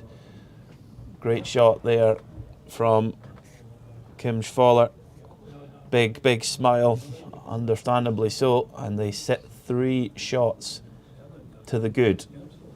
2 other yellows hanging around, but at 4th and 5th shot, it puts young Oren CARSON under major pressure here. And draw to the 4-foot, that's the only call. Just absolutely dead tee line, just try and get a little bit more of the edge of that 4-foot than the one that's top of the 4 at the moment. And really tough line this, the way the stones have been really curling down here, really hard. To try and hold it out there long enough to get around this top red one is a pretty tough challenge. So it's a hard, will they go to bed tonight thinking, oh, we should have maybe guarded that shot, but it's so difficult, so difficult. Let's see. A draw to the 4-foot, but only a very small portion of that 4-foot there to work with. It's sticking out quite high at the moment. The brushes are on it, it's maybe too high.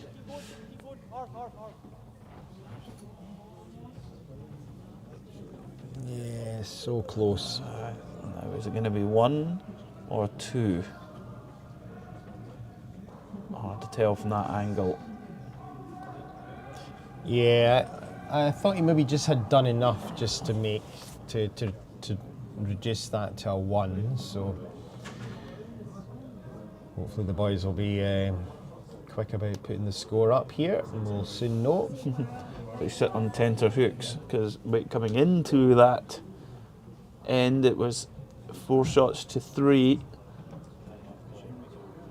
A 1 would certainly keep Team CARSON in. 2 shots behind, 2 ends to go. 3 shots behind, 2 ends to go. Not quite as nice a situation. So over on sheet A, Team Muirhead come out on top in their first game of the tournament against Team Klima. Team Harstad bouncing back from their cancelled flight to beat Team Spitz on sheet D, and Team Toczek, as we mentioned, beating local crew Team Thompson.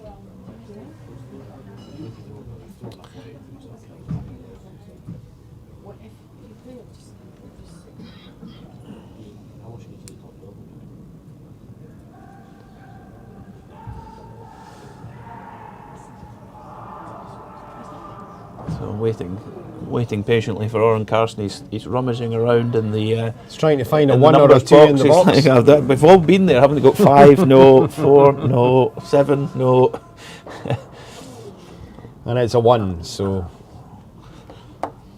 if you're a Team CARSON fan, that's the correct answer.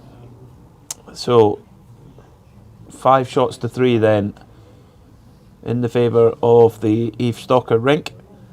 2 ends remaining.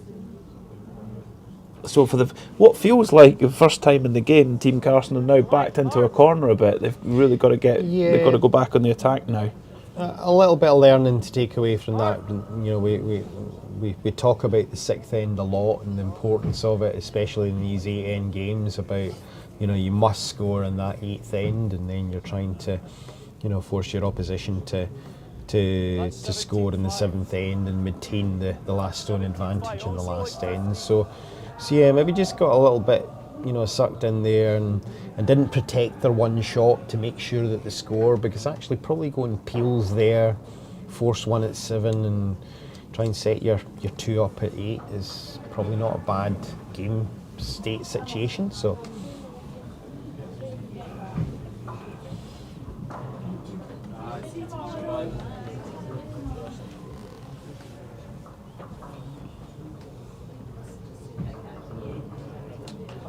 but with a 2-shot lead, 2 ends to go, it's far from a place to relax from for the Stalker rink. Although Kim Schwaller is grinning from ear to ear. He hasn't stopped smiling since he pulled off that shot in the previous end, and I think he's fully aware just how important it was.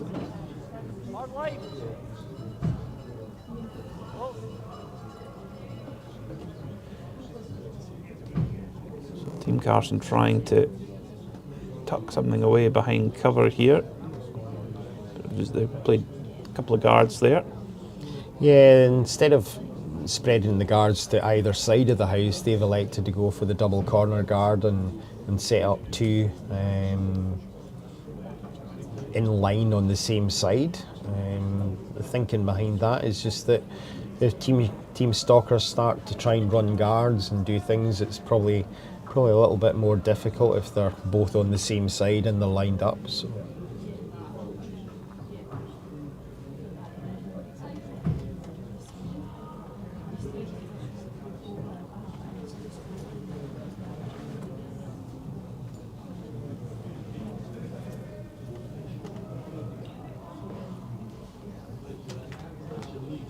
the Stalker rink now trying to make a play here and try and get control of the end early, but looking a little bit on the heavy side, are they? Just gripping nicely at that last moment. Good shot. Certainly gives Team Carson something to think about here. And they're not liking the look of those 2 Swiss guards, and thinking, did we get them moving and get the centre opened up a little bit with last stone? And here they've got 2 at least to get the Swiss rink really under pressure going down the last.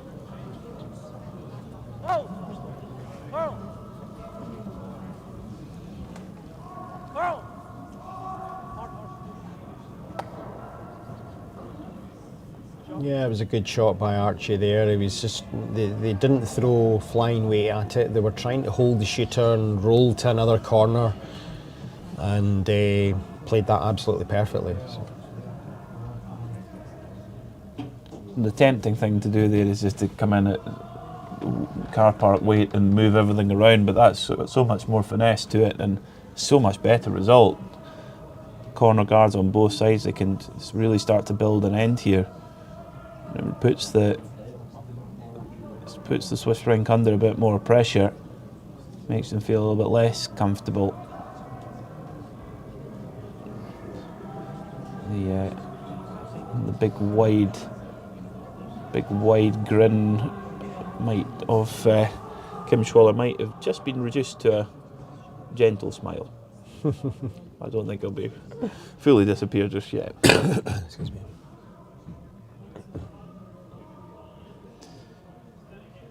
So it's been nip and tuck all the way. No more, one for the Stalker rink, then 2 for the Scots, then back 1 again, and it's been pretty high quality affair. The last end got a bit scrappy, just almost like it was just during the last end the ice has started to change a little. Yeah, probably a wee bit of learning there for the Team Carson boys, just in terms of how they probably went around that end.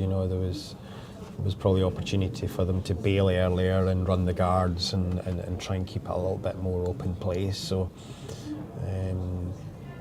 yeah, these are these are all good discussion points that they'll no doubt have with their coach when they come off, or tomorrow.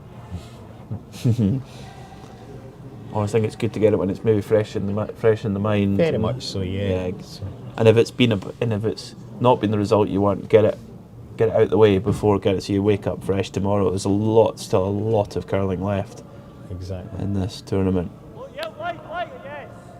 And I think a lot of the groups, it's going to go right down to the last game, because there's some teams who you'd expected to have come away with a 100% record over the day, and they haven't. That's overcurled a lot there too, but we're going to get away with it.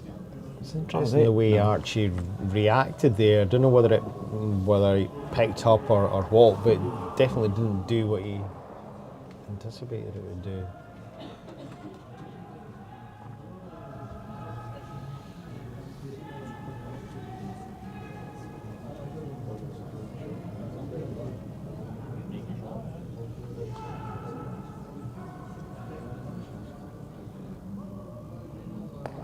So a little bit more heavyweight there from the Swiss.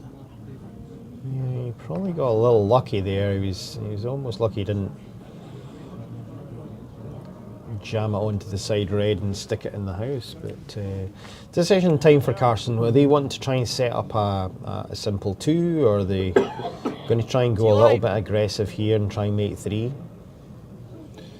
Question is as well, is that yellow, is that in play? Is that just nipping the house, do you think? I think it is, yeah. I think. Oh yeah, it is. Yeah. Yep, just touching that outer circles, that is very much in play. A second shot. Liking this call, go for the 3, and try and set up and see if we can make 3. Why not? Get it fully buried here. He's come up late again, so some frustration out there.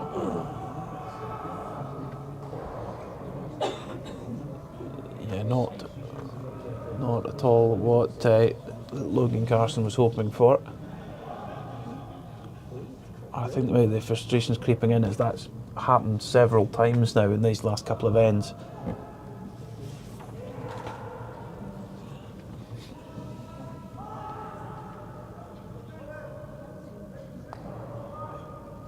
Almost just emerging into a kind of story of two halves. It looked like at the halfway mark, Team CARSON were looking like they maybe just had the edge, and it's twirled round the other way in the second half of the game. Just top full 4.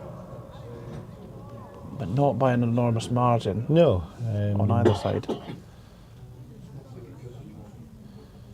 So again, Arden asking Logan to throw the draw around here.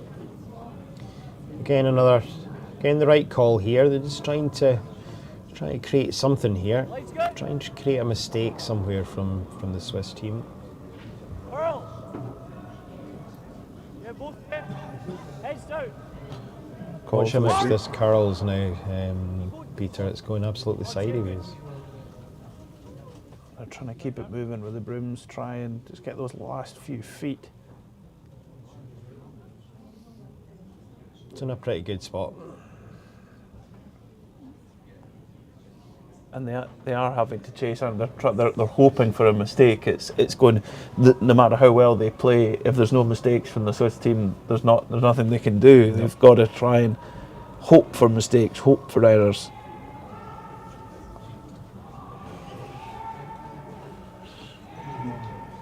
A fairly lengthy game. We're now at sort of 2-hour mark, midway through the 7th end.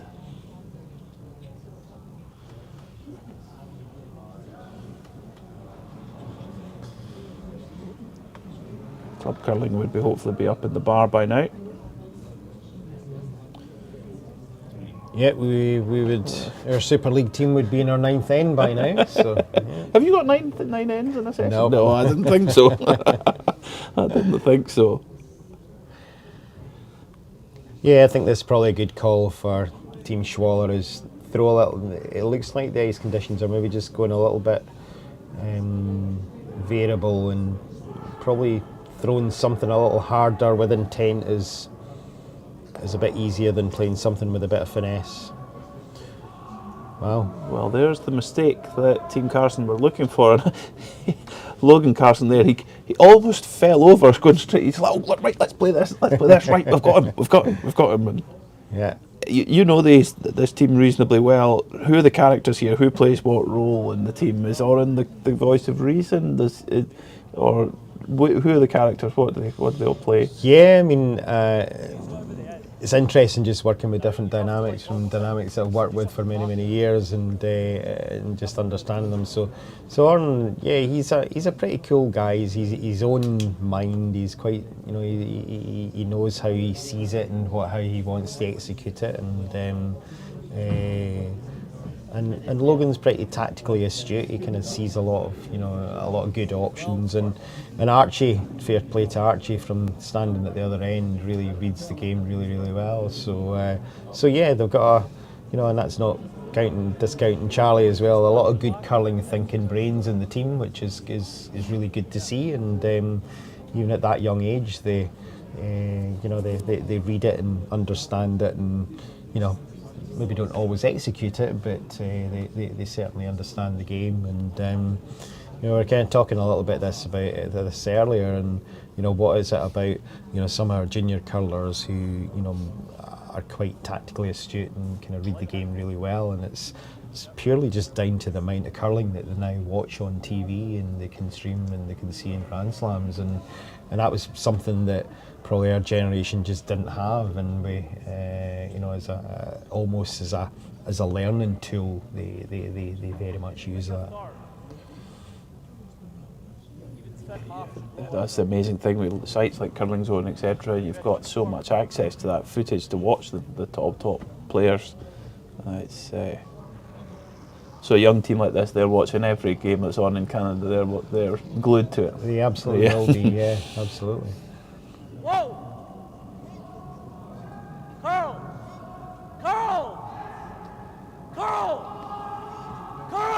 Don't over curl it. Carl!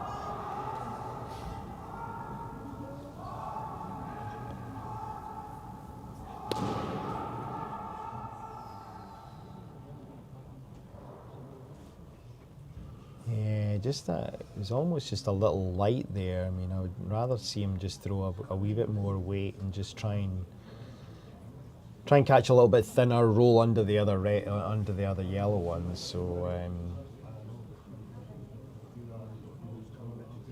Team Stock are got to be careful here. There's a couple of catchers at the back here, and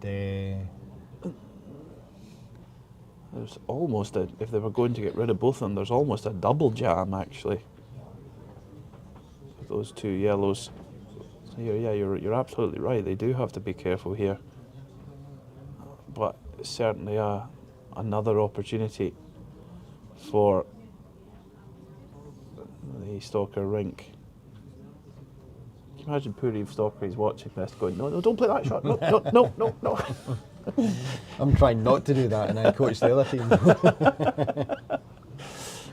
You've been very controlled, very disciplined. You haven't even taken any notes either. I don't know how you're going to remember all this. But the footage will be there on YouTube. The footage, yeah. Yeah, just what we thought. What's the danger, wasn't it?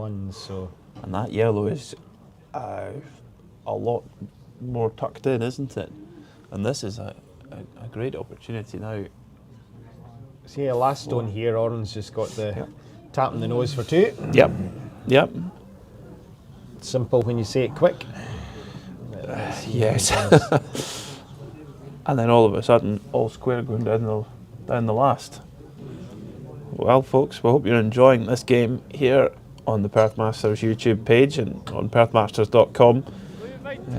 Our featured games, certainly on session one and this session here, have been really tight encounters between high quality teams, and we've got so much more for you. 4 games tomorrow, 4 on Sunday, and then the semi-final and final on Monday. All live, all free. A huge thank you to all our partners for their support of the tournament and indeed of this live stream as well. 2 shots for CARSON there. How the tides turn. there was points of that end there, Alan Hannah, where they were in a world of pain and they've got themselves out of it. Yeah, but again, just the value of having the middle opened up and trying to use the corner guards and you know, just being a little bit patient about creating that, you know, finding that half mistake in the error, and that's what happened. That was probably the difference between that and the sixth end, where it was just complete carnage at the front of the house, and maybe just should have bailed earlier and might have created a 2 earlier. So anyway, back in the game here, Beals and down the last. Game on. This is what we come to see. 2 top teams going down. The only thing for Team CARSON is though no last stone advantage, so there is still advantage to the Swiss crew. It's kind of back to where we started at that first end. It's a what? one end shootout. Exactly. So here we go. After those previous 6 ends were totally pointless. We could have saved ourselves a lot of time. No, but then we would have enjoyed this great encounter.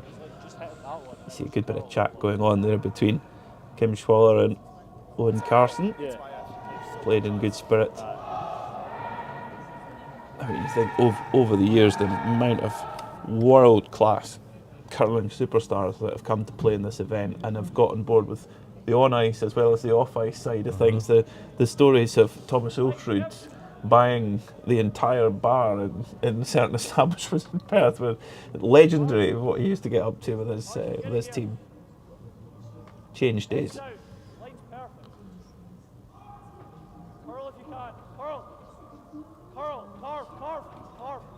So Team CARSON just trying to make sure they get this bite in the centre line, because this is where the no tick becomes really, really important. So yeah, I think they're having a close look at it. Are they asking for the umpire to confirm? Here we go. Chief umpire Dave Imley's going to have a look from looking down above. Is that a yes or a no? He's going to get a block of wood, I think, here, Peter. Wow. So it is really, really close. Or a block. I'm not an umpire. I don't quite know the technical term for it, but I'm sure it usually is just like a block of wood, like a triangle, and they just place it on the actual edge of the centre line. Yeah. That is a triangle that Dave Imley's got there. Yeah. Or a wedge. A wedge, yeah. Yeah, and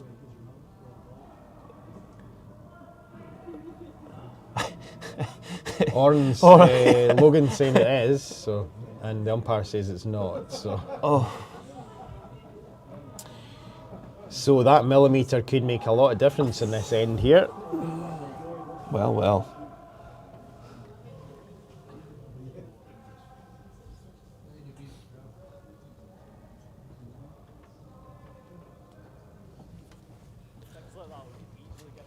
Fair play to Dave Imley, the umpire there, because he's got, 4 teenagers saying, it's in.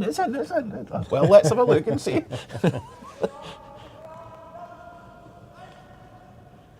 So with it not touching the centre line, it means that Team Stalker can try and play the tick.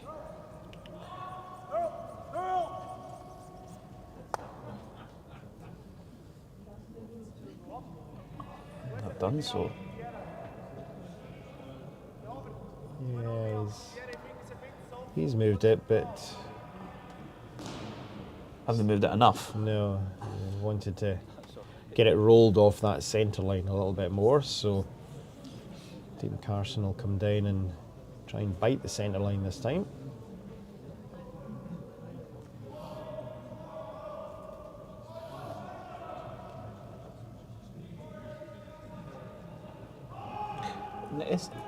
Is the tick shot a shot that teams practice more or less now that it's, if the stone's in the centre of the line, you're not able to move? I think less. I mean, definitely in the previous cycle when the no-tick rule wasn't in effect, we certainly, Hammy would certainly throw a lot of tick shots in terms of practice, and a lot of the leads around the world would do the same. So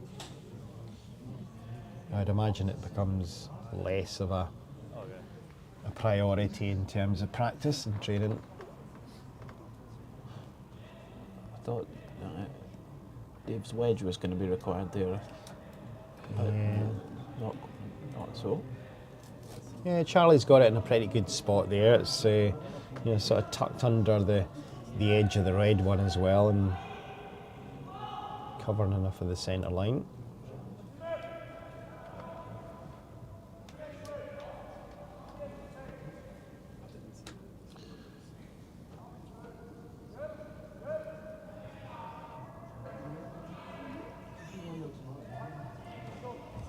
So this has got a big curl down here on this clockwise rotation, and it's just going sideways down there now, so again just not probably far enough up. It means if you do have to fit one in, there's almost nothing's off limits, particularly down that handle too. On the other sheets, it's Do you ever like here? look like the British Universities team of Aaron Thompson were in control, and they lost a 4 in the 6th end, but have steadied the ship with a 1, so they sit 6 shots to 5 ahead of Team Horst Meligan as we go down the last end, with Horst Meligan with the last stone.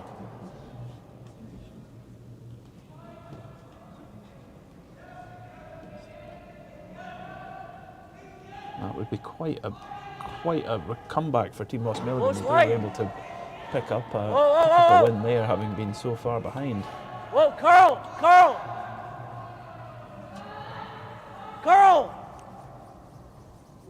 Go for weight, hard for weight. Straight.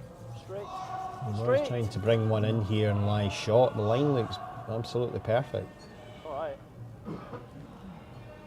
They work that very hard, and those last few inches are so important there.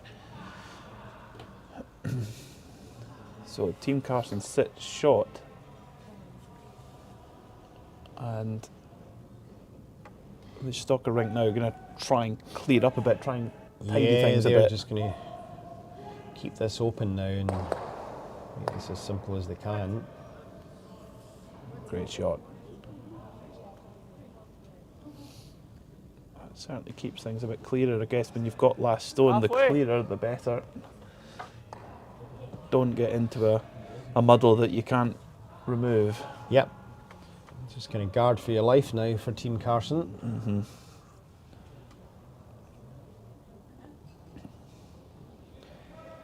Certainly they've had to play a lot of guards, actually, a lot of stones of this weight, so they should have a good idea. Both are on it quite early, and both brushes working it hard. It's going to be a long guard anyway. Can they at least get it on the line that they want? Can they get it over the hog at all? Just no more. And that's not going to cut it.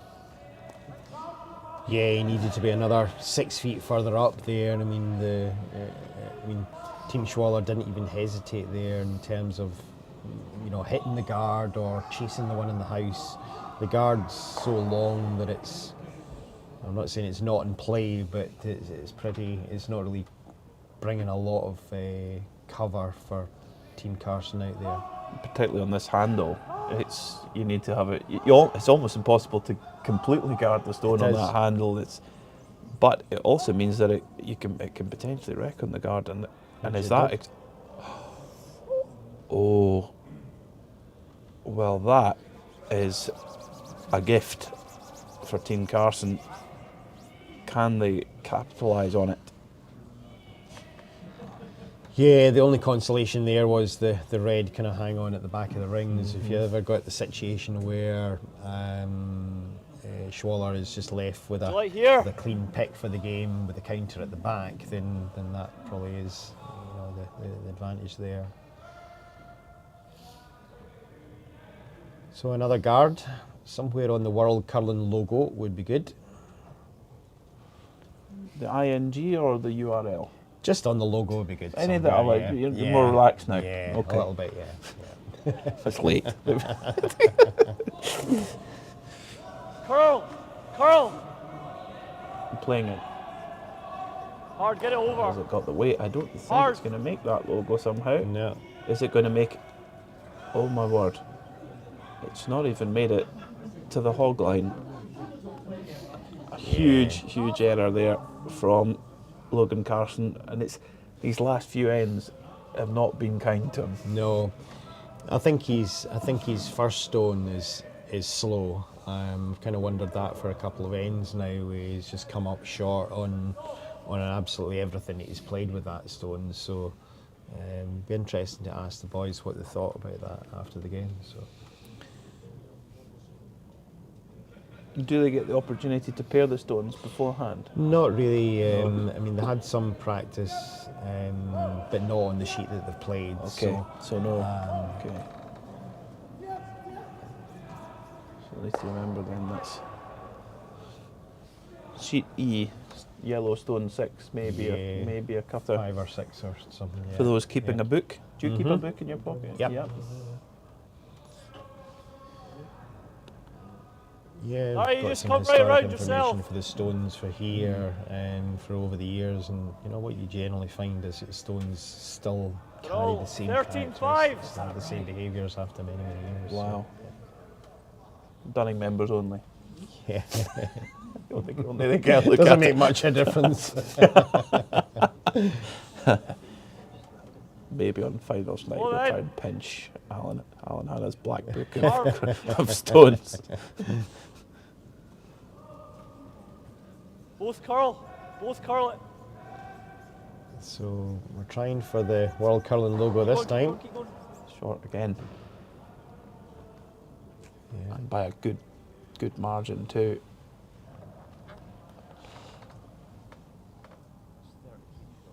And that must be so disconcerting if you get the feeling that one stone's not quite right, and then trying to pair them up in your own head. It's Yep. if that's the case, it's tough.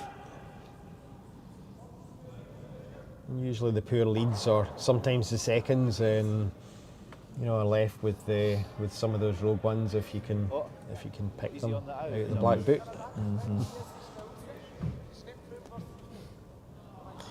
So a decision time for Orr now. Does he try and come in and lie shot with his first one, or is it another guard, or what's he going to throw here? So There's 2 stones left in the game. Doesn't look like there's going to be a blank. Let's listen in. Yeah, I think it's that.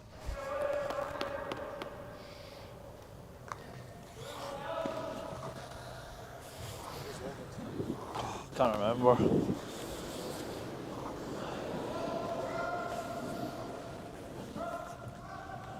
didn't quite catch that, but I think the Quick decision's decision. been made. So Quick decision. it is the draw.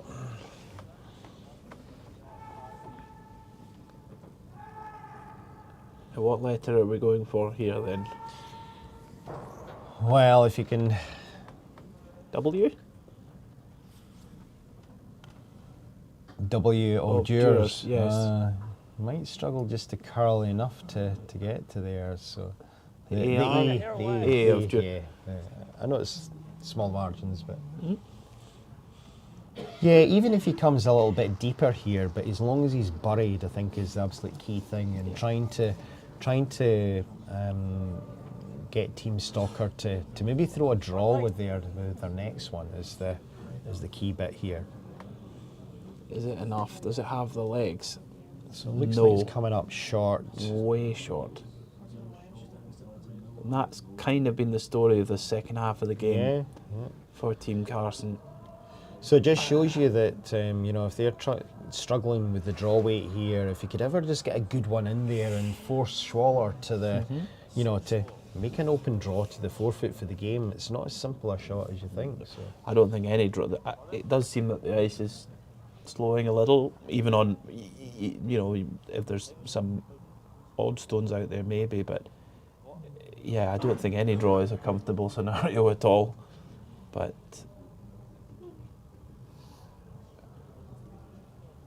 and almost the Stalker rink here have almost got too many options to choose from, in a way.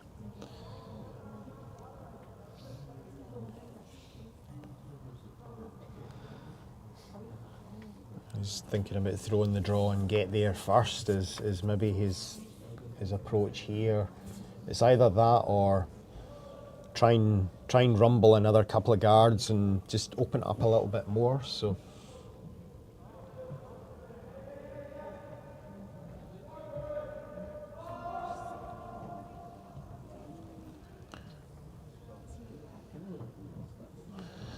It's interestingly on sheet H, the Team British University is coming up short of the hog as well, so that would indicate that the ice in general is slowing down at this time of the evening.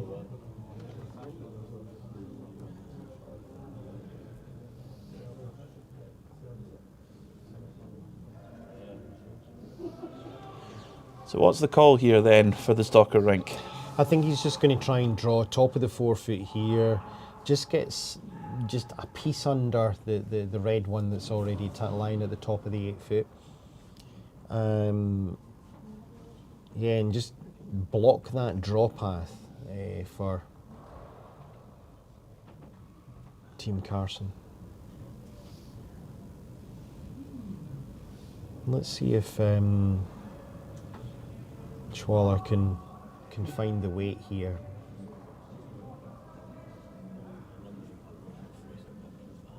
His fear is if he comes up light here, he puts on another guard for Carson, so which is exactly what he's done. And that's the last place he wanted to be. Yeah, that's a scratch of the head there from Winkelhausen. Well, there's certainly plenty of curl out there to get this truly buried, but you've got to be there. Yep. You have to be there. And you could, even if you're a little bit deep, yes, it opens up something for Kim Schwaller to come to, but like we said, a draw is a really uncomfortable shot to have to play. It's still time for a little bit of banter between Logan Carson there and Kim Schwaller.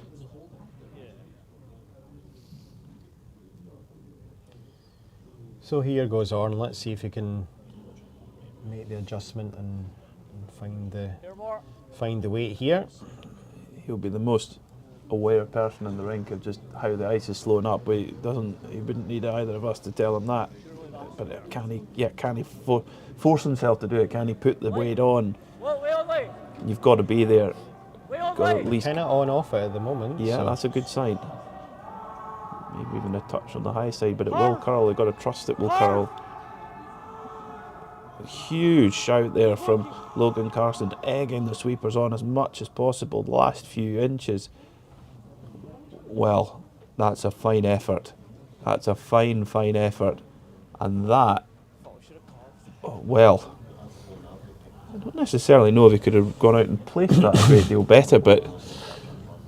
Yeah, they were just trying to make it curl a little bit more there. Schwaller can probably see, an edge of this, but again, he's just got to be careful on these curling lines. The guard that he's just thrown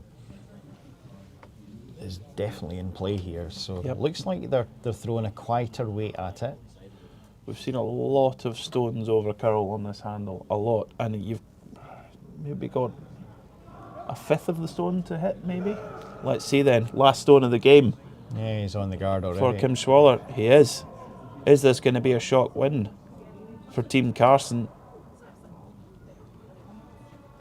It is. It is indeed. Well, it's a steal of one then. Team Carson take their first win in their first game of the tournament here in the 2025 Mercure Perth Masters, edging out with a steal in the last end, 6 shots to 5. They win. It's high fives all round.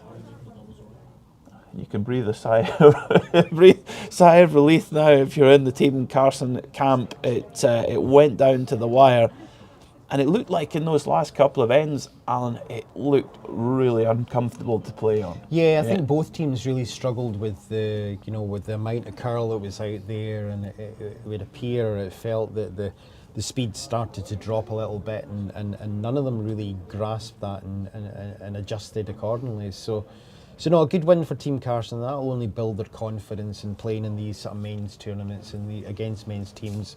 And a really strong first half, and a little bit of a wobble, but a couple of things just in there that I'm sure they can pick up on and learn from going forward. But a great start for them in the tournament.